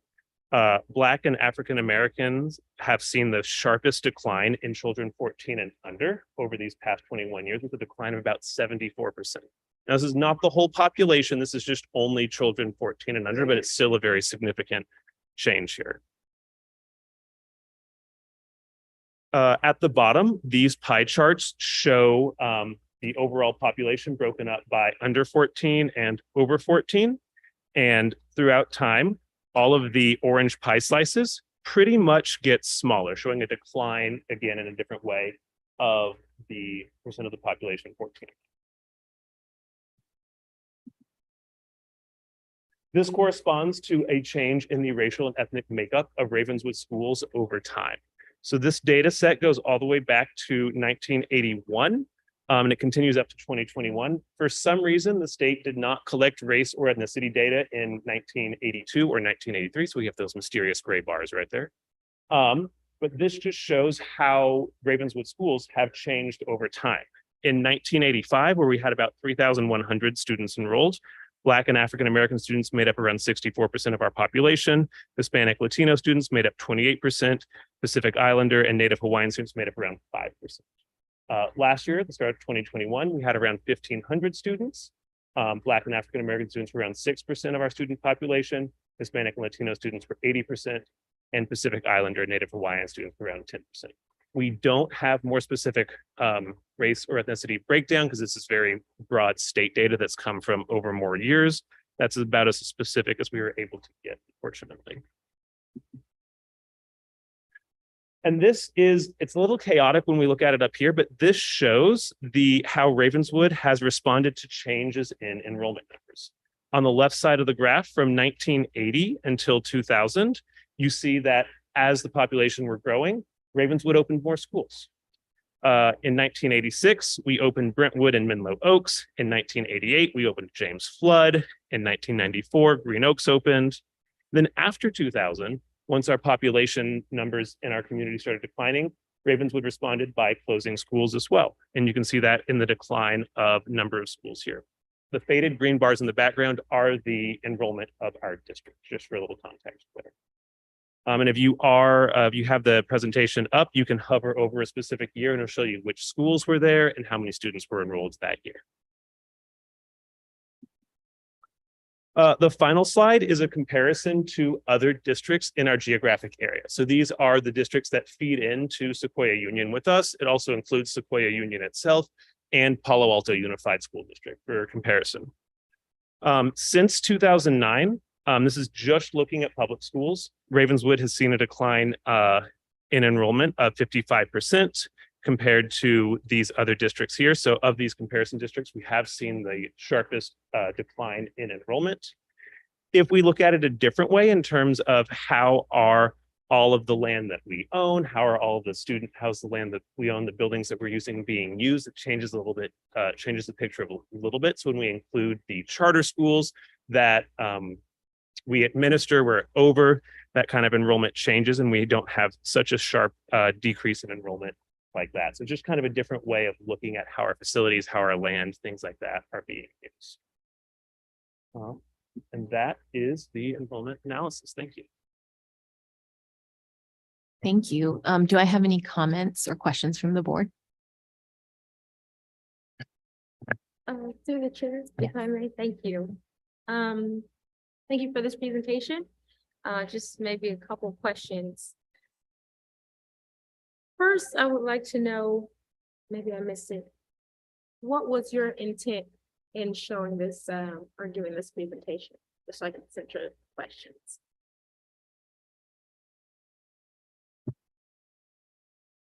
We first want to make sure the board is aware of the enrollment status, as we've constantly indicated that we have experienced decrease in enrollment. And we also projected at this point in time, we would see a plateau in our enrollment. And also just considering that we're in the budget season and how our allocations of funds are being spent. And then also our interest in wanting to ensure that we are constantly recruiting and promoting our schools, the impact that we eventually would like to see, but also the impact that the charters, the primary school has had on our enrollment, as well as the longstanding Tinsley program has had. Thank you for that. And I think maybe our CBO may have. And the board actually directly asked for a annual enrollment update report, and this is our first attempt at providing that. Yes, thank you for that. Yeah, the reason for the question, again, is just to kind of center ideas for conversation, right? If it was just an update, or if we're going to lead into like certain initiatives that we might want to, put into place, because there's a lot of conversation always, usually when I'm in the community about enrollment, right? And a lot of ideas or a lot of criticism or this or that about what we should do, what we aren't doing, or, and so it's a complex conversation with a lot of moving parts. And so I think I'm trying to get to what is it that is our goal as a district, right? So we want people to understand what's happening in Ravenswood. We also want people to be here. And I think the outlying questions of that, or the outlier questions, are things like, or concerns about Tinsley. And what do you do about Tinsley? Or concerns about charter schools. And what do you do about charter schools? And that's where it gets a little bit more fuzzy, for me, at least, right? And I don't know if we're trying to go into those conversations, right? Because I know there are community members who want charter schools in East Palo Alto, but then it affects enrollment. Or there are community members who want Tinsley. So I just didn't know if we're trying to go there or not. If we're trying to go into that conversation, or no, let's just stay at the update level for now. I would like to, I know you have some comments through the chair. Yeah. First and foremost, I thank you, Trustee Shabel Maheen, for us trying to center us. I just want to first give credit to all the information that has been provided and presented in a cohesive way that's interactive, going back all the way to 2016 and like being able to see those visuals.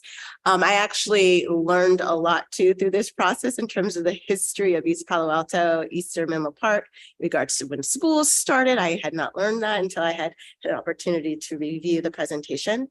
In the long standing of things, I think we really want to make sure that we sustain the work that we're doing here in Ravenswood and what has impacted our progress, and how can we learn from that in order to ensure that we continue building programs that attract families to come to our schools so we can build stronger community. And we need to incorporate all these different factors that have been presented. And I would love to hear from the board any direction, but in terms of strategic priorities, one of our main ones is recruiting children in our community, recruiting families to send their children to our schools. And how do we do that? And Will, I don't know if you have additional. Yeah, and through the chair, I would just add, I think the superintendent reminds us staff, regularly about bringing families back, bringing families into Ravenswood. I know that that's one of the things that I think on a personal level, the superintendent cares the most of anyone I've met, certainly about. The goal of this presentation was very factual. Austin, I think the board's seen enough of my presentations to know that I tend to editorialize perhaps too much. This is not meant to be that at all. This is not our plan for bringing students back. This is just trying to provide a factual basis for some of the things that we hear in the community. I had a conversation today actually with a community member about enrollment.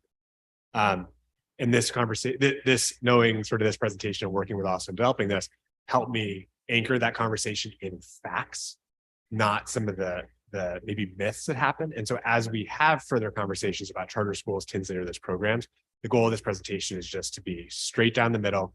Here are the facts about how those programs are and are not impacting parents. So no editorializing today was the intent of this. Obviously, we can go there. No, thank you for that. I just need to know how deep I needed to go with that. So to be continued. To be continued. Thank you. Yes. I just have some questions on, I guess it sparks them, and I don't know if this is a place to ask them. I'm wondering if this includes transfer students, do we have a way in the district to track transfer students, people that transfer out and people that transfer in, and maybe reasons why those transfers happen? I think would be interesting. That's a great question. And this analysis didn't look at that. It only pulled data from the state data went furthest back for something called traditional cumulative enrollment, which is essentially enrollment day on October 1st or a day like that. So it counts the number of students enrolled October 1st every year. That was one that went back the furthest. It's not the best definition, but it was the best to get us this picture. So this doesn't look at transfers, but that's a great question to look at going forward. And then my second question is around our TK projections. Will this help us? I'm sorry, I didn't hear. The TK, I know we're gonna start TK. Yep. And so is this data at least helping us in figuring out what we should maybe start planning for, or give us an idea of what's coming down the line? We are in the midst. So this year was the first year where we opened enough TK seats as kindergarten seats. So this year we opened up as many TK seats as we had kindergarten seats, with the hope that anybody who was interested in coming to our TK program would come. We were flying a little blind. It's the first year we've done sort of universal TK, and we didn't know who was going to show up, right? We're proud to report, enrollment started a little low. We weren't sure if we overshot, but our classes are filling up. And at this point, we're actually, I think, completely full in most of our schools right now, not all of them. We're using that data to inform our future TK projections. One of the, I think, big takeaways from this is East Palo Alto's population is declining, but the students are out there. There's a lot of kids still, and we're not serving 100% of the kids in our community. We think there's a lot of kids who are going to other programs. If all those kids came to our programs, we would need to open a lot more seats. So while this is really helpful to anchor us in reality about sort of the broader ecosystem, we're still optimistic a lot more kids are going to be coming in. And so as we're doing our TK forecast, we are thinking how many kids showed up this year, how full are our classes, and let's use that data to extrapolate forward, not necessarily sort of macro trends, if that makes sense. Through the chair, I think that's a problem we want to have, right? We want to have influx, we want more. I think this is a good stepping stone to where we need to go. I think it would be extremely beneficial, though, if we were to formalize having a subcommittee solely for enrollment. I think that we need a subcommittee that's going to focus the ins and outs of enrollment instead of adding it to teaching and learning. For example, I thought that would be like the closest one, but I think that a subcommittee constantly working, especially with our data team, to create pathways forward would be extremely beneficial for us in the long run. Just a thought. Thank you for the comments. I thank you for this presentation and for all of the data. That was very helpful. One thing that just comes across, I know that we're not getting into everything, but I think that we can make observations about the enrollment, and just, you know, some of the observations that I have is enrollment has declined. There's not as many kids that are in East Palo Alto, but then when we look at those numbers, 45% of our total decline is because families are choosing not to send students to Ravenswood. And, you know, I think that there was, not I think, we know that there were so many comments that were made during the CCRMS presentation, and just kind of editorializing this a little bit is, you know, this is not the same Ravenswood that was 10 years ago, right? So we can see it in the numbers, but then also in our qualitative data, I guess, what we see and we're presenting, this is not the same district that maybe people who have kids that are school age now went to. And so I think that's one thing that we as a district need to continue to talk about. Even each of us as board members and community members need to tell our neighbors and our families and our friends and our church members and our people that go to after school program with our kids, right? Like telling them that this is not the same Ravenswood that you went to. I also, you know, will also make an observation that the Tinsley number just kept increasing every single year. And we would hope that with the intention of Tinsley being desegregation, whatever we think about that as that Tinsley number increased, then our green number would also increase because it's supposed to be a two-way program. So I'll say that again, that it's supposed to be a two-way program. And that's where that transfer question comes into play as well, like who's transferring into our district and why. And I think that as we think about investing in our youth, as we think about investing in East Palo Alto, as people around us see the amazing things that are happening in our middle school, right? Like that is a two-way program. Whether it should exist or not, that's a different question. But the facts are that it's a two-way program. So I'm going to put that out there as well. And I think, you know, this is a great way to continue to look at how do we bring parents back? How do we bring students back? And the one thing that I'll say loud and clear as a parent with two kids in the district is that it is an amazing school with amazing teachers, amazing schools with amazing teachers, with amazing staff, with people who care for your kids and teach your kids at a high level. And I'll say that from experience. So that's what I'll say about this enrollment and population analysis. Does anyone else have any other comments? Yes. Boy, that was a fun, pretty presentation slide deck thing. Yes. I had lots of fun playing with it. I hope you had fun making it. It had some highs and lows, we'll say, but overall it was a very, very good time.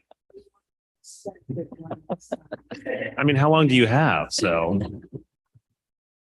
I do want to add on there, when we're talking about enrollment data, we're talking about why people are sending their kids. elsewhere, and the number of charter schools we have in our district.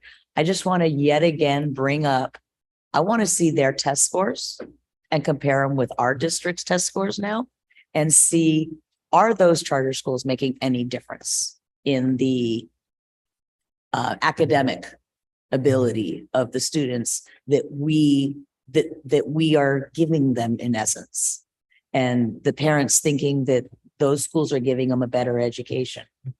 So I'd really at some point, I don't know, probably doesn't have to do with this presentation necessarily, but I want to see how those numbers. Through the chair, since you opened up the can of worms, I do have a question. I'm gonna ask one more question. I'm not gonna go deep, but I appreciate this conversation. I'm actually ready for the deep conversation, but we'll save that for another agenda. Thank you, President. Not right now, yes. This should be really quick. Charter school or charter dates for charter schools. Do you know those offhand? Like when The they're- renewal dates, is that what you're referring to? Yeah. 2025 or 2024? Just wondering, like, it's just. I believe, I want to say 2025. It's okay if you don't have the exact date. I believe it's the 2025 school Yeah. year. It's something that I believe needs to be a focus of next school year. So right now we're doing a lot of work behind the scenes, getting the data collection process set up so that we're giving the board the right information over the next 18 months or so to make sure that the board has all the information they need, I believe, to make a decision late next year that I believe informs the 25-26 school year. Okay, thank you. Like, believe I'm mostly right. Through the chair, you opened it. I editorialized it. I will take it. I think, I'll take ownership. I think an interesting data point to explore is access to housing, and the lack thereof for the area, multifamily housing, as well as kind of looking at the trends of the future projected number of young people, because we do have a lot of affordable, attainable housing that is in the pipeline that is going to bring hundreds of units. So how are we going to look at this data, get to our present data, while also projecting and making sure that we're prepared for the increase potentially in the next 4 or 6 years, whenever the RVD plan gets approved? Willow Village. There's 2 huge complexes being built in the Bellhaven neighborhood over close to Haven Avenue. Yeah. They're huge and they're almost finished, and they're going to start filling up with people, with kids. And they're still all in funneling to Bellhaven School. Right? That's correct. Okay. We do. Many of those apartments are not. It is very difficult to forecast the number of children that are going to come out of any apartment development. We do work closely with the city and other planners to make sure that we're sort of aware of what's happening and how we're factoring that in, sort of both in the immediate term of how many TK kids we're going to have next year, and also just thinking longer term. And we, especially when we're thinking about our facilities, that's kind of what we're thinking about. How do we see the number of families per household, the number of children per household that might also, directly relate to, decreasing over time? We've seen that decrease, right? The number of children per home in East Palo Alto, in Eastern Menlo Park, has decreased. Is that decrease going to continue and be offset, or more than offset, by the increase in the number of units coming online that actually are built for families? And that's kind of a little more, I would say, guesswork than strict science. It just is hard to know how many families can afford to live, to move in, and all of that. So we do think about that, and we really think about that when we're doing capacity analysis for Bellhaven School, the redesign there.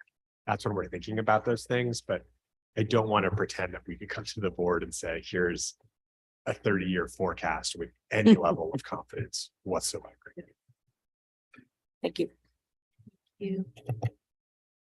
Any other comments, questions? I'll also just throw out there as another, because people are saying, hey, it'd be great to look at test scores. It also would be good to look at extracurricular activities and offerings at our schools versus the other options out there. That would be interesting as well. So with that, thank you very much for a good presentation and a cool toy that we get to play with afterwards. Very welcome. I'm going to go ahead and move on to the next item, which is item 11, the consideration to approve the updated management salary schedule. Good evening, trustees. My name is Will Eager. I'm the Chief Business Officer for the school district.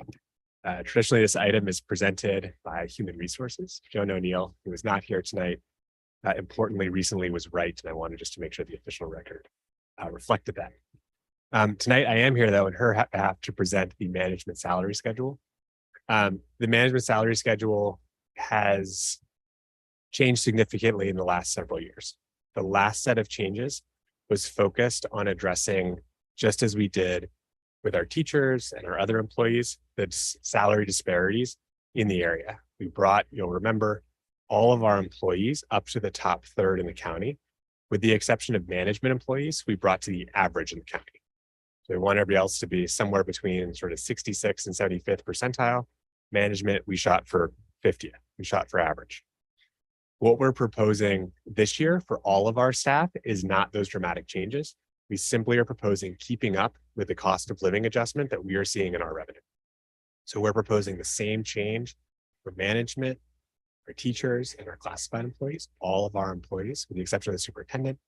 We're proposing a 5.6% increase.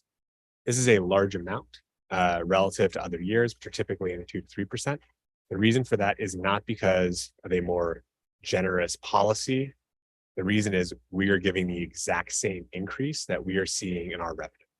So same increase in revenue, we're applying that to all of our employees to send the exact same share of our overall budget on staff. This, perhaps similar to prior years, includes the cost of benefits. So the total share of spending on our budget that goes to people's salaries, people pension costs, which has gone up recently, people's benefit costs, all of that is included in this. And all of that is meant to be just as we did with the teachers union and just as we hope to do with the Classified School Employees Association. We're proposing, financially sustainable commensurate increases with our revenue. Thank you. Thank you. Any questions or comments from the board?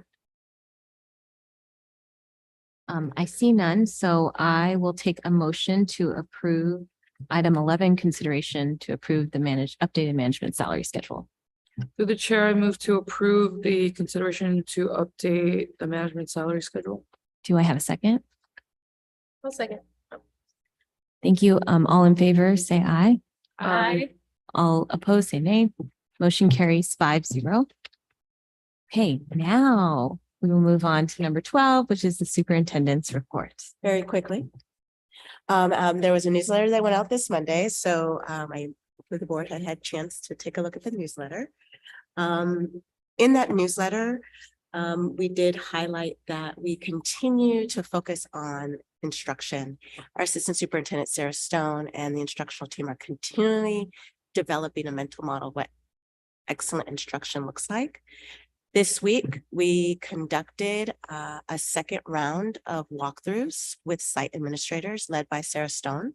Last week, we went to Bellhaven, and as of this morning, we took several classroom observations. We did several classroom observations at Castaño School.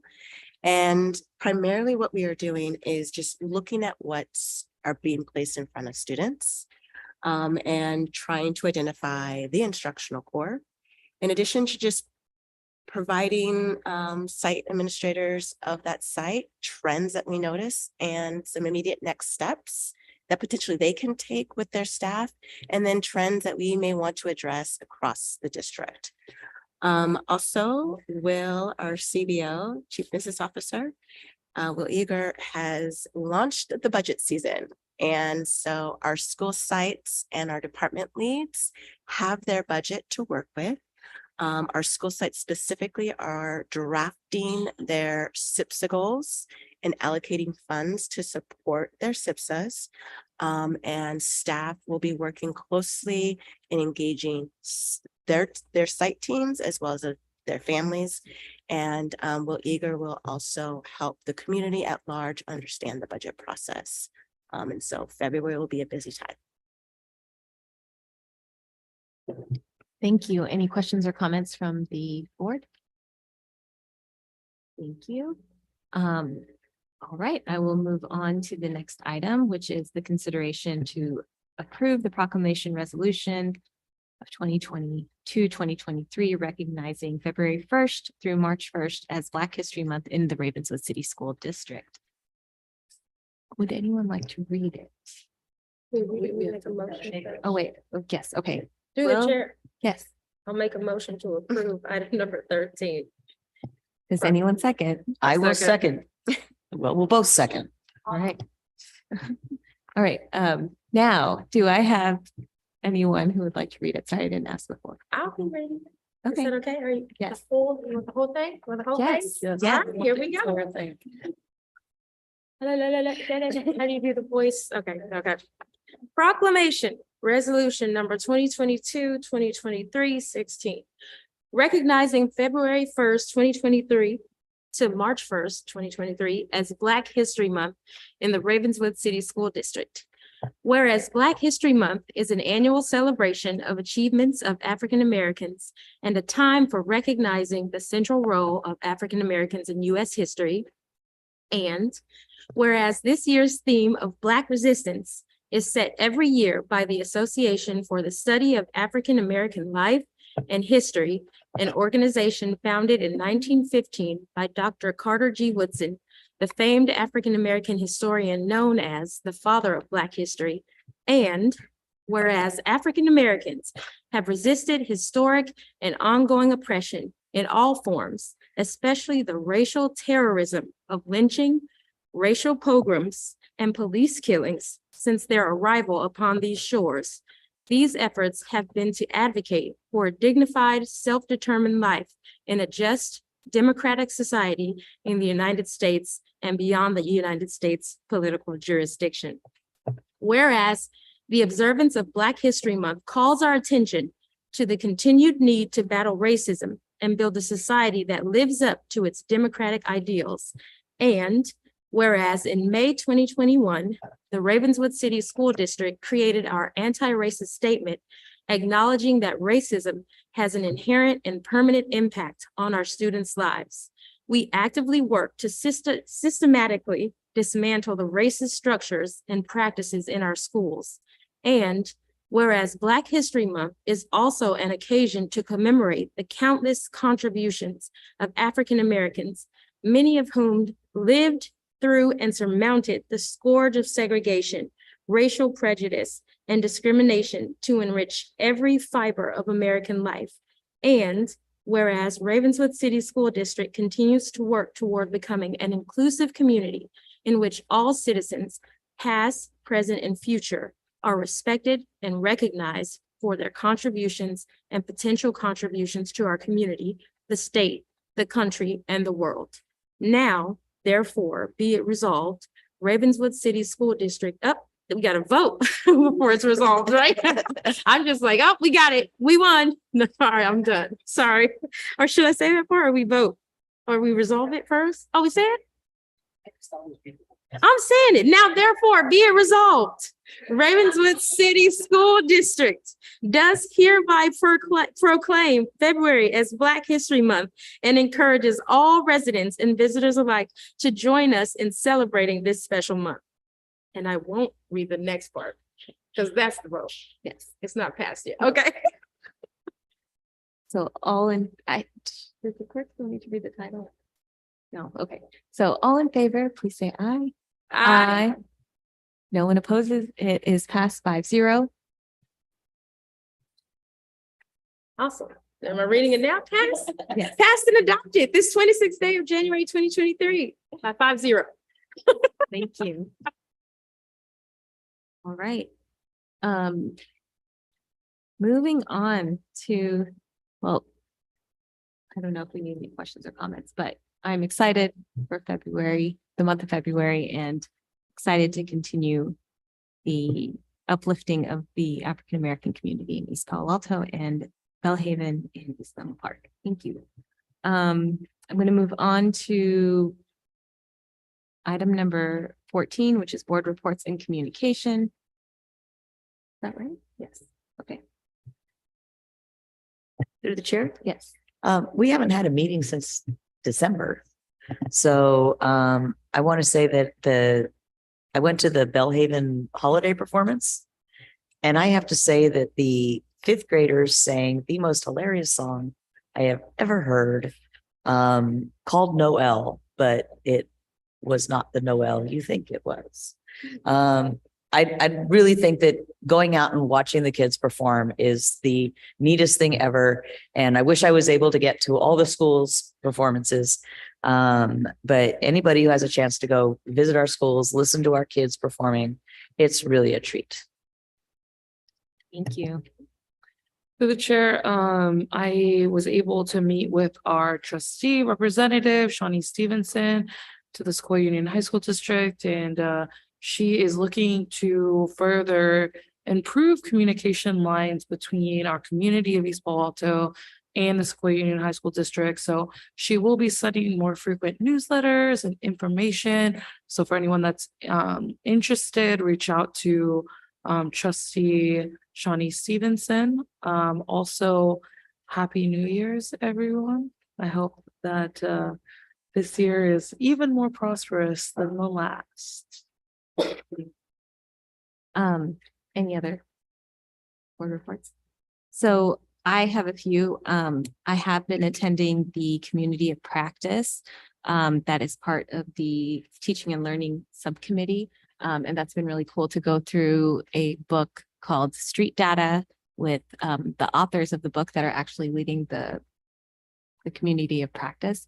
And so it's been cool to think about how we can talk about our students' growth and learning and how we can present that. So I'm looking forward to the ways that staff is going to bring those learning points to us as the board. I think that will really help us tell the story of who a Ravenswood student and a Ravenswood graduate is. So I'm looking forward to that. The other thing that I have is there is I don't remember the name, the California State Board Association is doing a trip to Washington, DC in April. It's called Coast to Coast. And I believe that our school district can send 3 representatives, which includes the superintendent.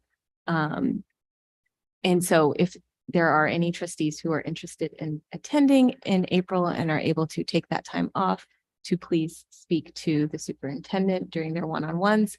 I hope to go, so there may be a room for one more of you guys. So y'all can fight amongst yourselves. All right. I'm just kidding. But yes, if there's more than one, then I think we can all discuss on who to send. This other thing I want to put up there is we do have a new iteration of the board, which I am, which we have been working together, I guess, since January, which is our second meeting.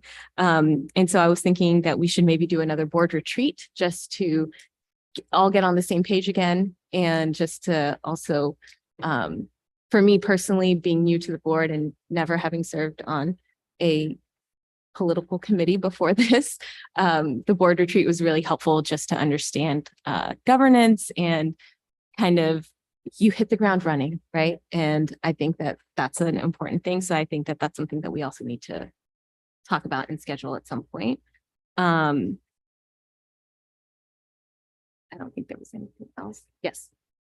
Through the chair, the last thing that I just want to say is that when I first joined the board, we were talking about this new science adoption. And I want to really see some information about how the science adoption is going. I told everybody that I would be asking that when we adopted the FOSS system in the elementary schools. Yeah. So I really want to see what's going on with that. Thank you. Okay. And then the last thing that I will say is that I do want to acknowledge and address that our state has experienced lots of traumatic events in the last 2 weeks with the communities in Monterey Park, and then even within our own county in Half Moon Bay. And so as a board, I just want to send our condolences and thoughts, and just also to know that safety is a very important thing for all communities. And for those communities who are suffering right now and in grief, that we are thinking of you guys, and there is so much that we don't even know, can't even express, and even specifically that they were in Asian American communities or Asian communities, specifically right at the beginning of the Lunar New Year. I think that that is a really hard thing to go through, to start thinking about what does it look like for a new year to start afresh and start new, with this being the first thing that happens. So as a community, I do want to just let that community know that we are thinking of them, and that they're, you know, I can speak personally, not as the board, so I'll speak as a board member. I do think that there needs to be a lot more gun reform, and just because the state of California has strong gun laws doesn't mean that there is not access to guns. And I think as a community, that's something that we need to pay attention to, and advocate for stronger gun laws, and also even for our community and our kids to understand the severity of what happens with guns and weapons. And I think that that's something that, you know, as a parent that I do with my own children, but I think that that's something as a community we also need to continue to push in all different aspects of our spaces. So that's one thing. All right, no more board reports. I'm going to move on to the next thing, which is this board subcommittees. So we are going to be, I guess, voting or nominating ourselves tonight for the different subcommittees. I did hear Trustee Latu say that she would like to see an enrollment subcommittee. One thing that I'll say, just based on the conversation, that maybe that's something we can tie into facilities rather than teaching and learning, since enrollment has a lot to do. I don't agree with that. Through the chair, I don't know if we should have a whole different subcommittee for just enrollment, because I feel like it's enrollment and communication. yeah, I feel like, well, yeah, maybe Mr. You could speak to facilities, but as the current trustee on that committee now, and I've been probably the last 4 years, it feels like there's a lot already on that in that bucket. And then I feel that there's a lot in the enrollment bucket too. And I don't really see it feels like it would be a lot. I could see a separate. Through the chair, I kind of waved our CB over here too. We're wondering if potentially it could go under budget committee, as we want to maybe look at projections, see how that can impact them. Maybe I'm perhaps misunderstanding the purpose of the committee. It sounds like it's a bit more focused on advertising the district and finding ways to bring students back in, which is not, if we are to transition to a basic aid district, have significant budget implications in the way it used to. I might also just observe Dr. McCrae cannot be with us tonight, but her work on the STE team has us out in the community doing a lot of work around bringing families back to the district. And I know it's just been such a huge focus area for her and her team. I feel like we're remiss in talking about the enrollment aspects of how we're solving this without her here. And so it may just be worth a further conversation with her around some of the work that she's doing, or how she would do that. I don't know that it makes sense on the committees I'm most involved in. Which is to say, couldn't do it. I'm not sure it makes the most sense there. Can we? Sorry. To the chair, I still stick by my point that I believe that enrollment, in alignment with everything else, it should have its own subcommittee, because I don't believe we're going for a bond this year or the next one coming up. So that's eliminating one subcommittee unless we're talking about the usage of the current bond funds. Would that be what happens in this bond subcommittee right here? I don't believe we have a bond subcommittee. Crossing it off. So I'm sorry, I maybe mistaken. Yeah. We have a super bond subcommittee.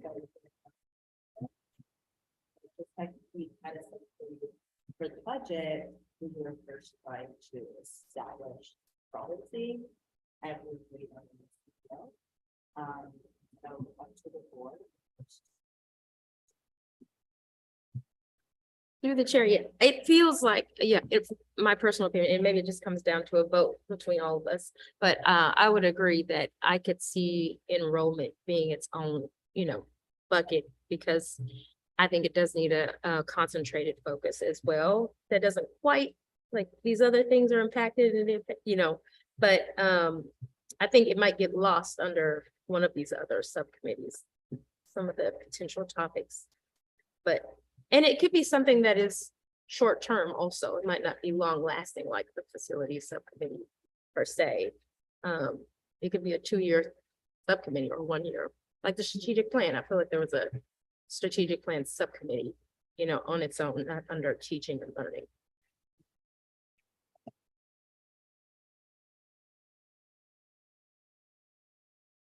If we were to do enrollment and yeah, maybe it has to be a vote, like with this.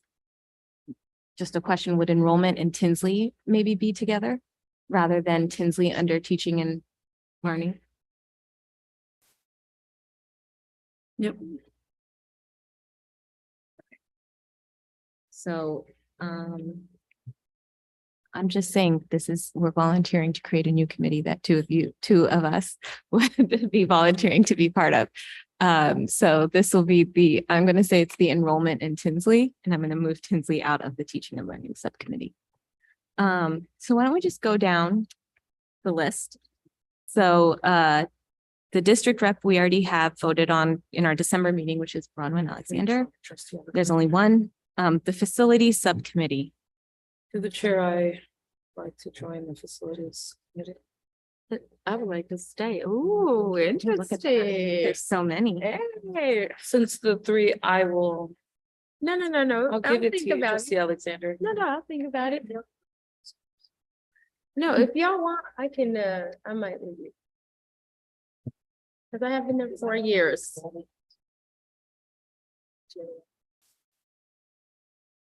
All right, so I have, for sure, Trustee Latu on the facilities subcommittee. And You want it, Brian?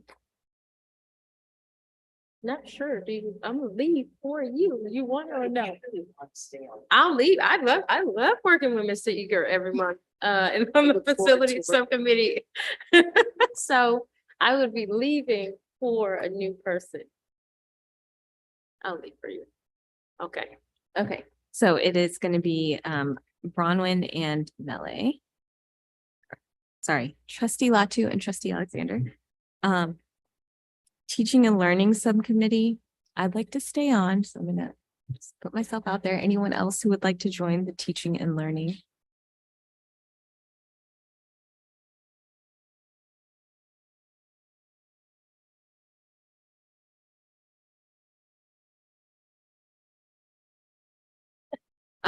We can talk about what the subcommittee is. Would that be helpful? So the so the teaching and learning subcommittee, it has all these things underneath of it. So the school improvement working group, the assessment working group. So I'm specifically part of the community of practice where we're talking about I'm going to do a really bad job of saying what it is, but where they're talking about how we look at assessments and how we are, it's not exactly the data that's presented, but what is the data that we're collecting and why? And how are we looking at student achievement and how in academic achievement? I don't know what else to say about this. There could also be an opportunity to review curriculum through the adoption process. Yes.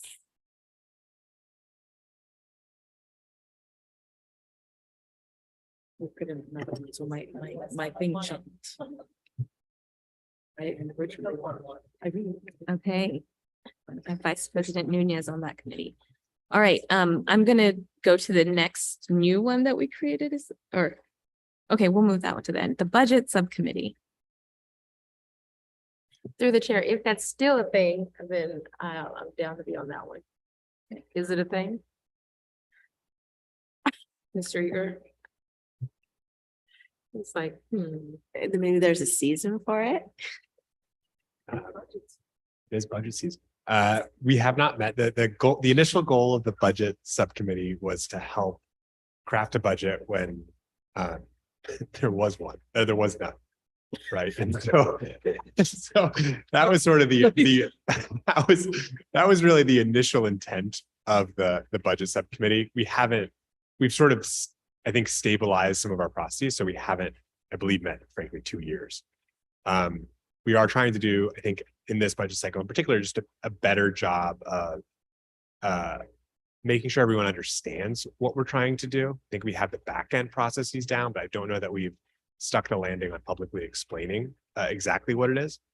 We have some strategies for how we're going to do that. If the board felt like another subcommittee would be helpful in doing that, we'd be happy to meet several times to review that.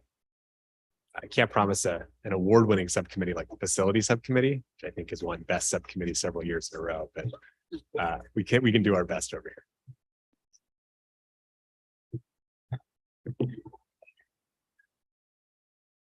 Would anybody like to, well, I have trustee Shabomaheen on this budget subcommittee who would like to be the second.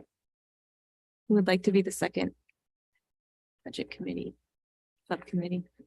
The Will's going to create more presentations and more meetings. Anyone else on this subcommittee? No one's making eye contact. I can hold it down. One is Yeah. good enough. Okay. We don't need to do a subcommittee structure, but it's for just a regular update or a series of updates. Yeah. You could do that too. Okay. I'm going to move on to the Intergovernmental Affairs Subcommittee. So this would be with the East Palo Alto City Council, Menlo Park City Council, and then we also have the safety group that's in there. as well. As I mentioned through the chair, facilitated by Interim Chief of Police, Chief Liu. The city has facilitated meetings with school entities in the area, and so it could also be an opportunity for elected officials to participate in that forum, as well as with council members from East Palo Alto. We have never really held an intergovernmental subcommittee with council members from Menlo Park, but we can work on it if it's the desire of the board. Who would like to be part of that? I can be part of that one. Anybody else? No one's thinking. Okay. Okay, joint boards. Sorry, did we have a second person? No, through the chair, I was going for the joint Sequoia. Right. Okay, so the joint school board superintendent committee with Sequoia Union High School District. To the chair, I'd like to join this committee. Great. Trustee Latu. There's two. Anyone else interested? Now join. Were you about to say something? I am interested, but I'm okay with I'm okay with sitting that one out as well. I don't like taking people from things. I would love to, that would be my second one since I'm no longer on the facilities. No, just kidding, trustee Alexander. Every single meeting going During the forward. board reports, I'm gonna bring this up. Since she took me from the facilities meeting. All right, so we have trustee Latu and trustee Shabomaheen on that. All right, now the Tinsley Enrollment Subcommittee. I'm giving you an opportunity. Through the chair, I would really like to be on that committee. Okay, I so don't think she trustee wants Alexander, that's No, if you want. two. You don't have two if you want. Wait, No, go for it. Good jump in another one. No, go for it. You're good. I'd like to be on that committee. Okay, great. I think we have everybody. I think we have all the subcommittees. Great, thank you. And then the superintendent will send out an updated chart for us as well. All right, so I'm going to move on to items 16, but we do not have to do that because no one is absent. And then finally, item number 17, the next regular board meeting will be held on February 9th at February 9th, 2023 at 6:30 p.m. The Los Robles Ronald McNair team will present before closed session. Open session is expected to resume at around 7:15 p.m. This meeting is now adjourned at 9:27 p.m. Thank you.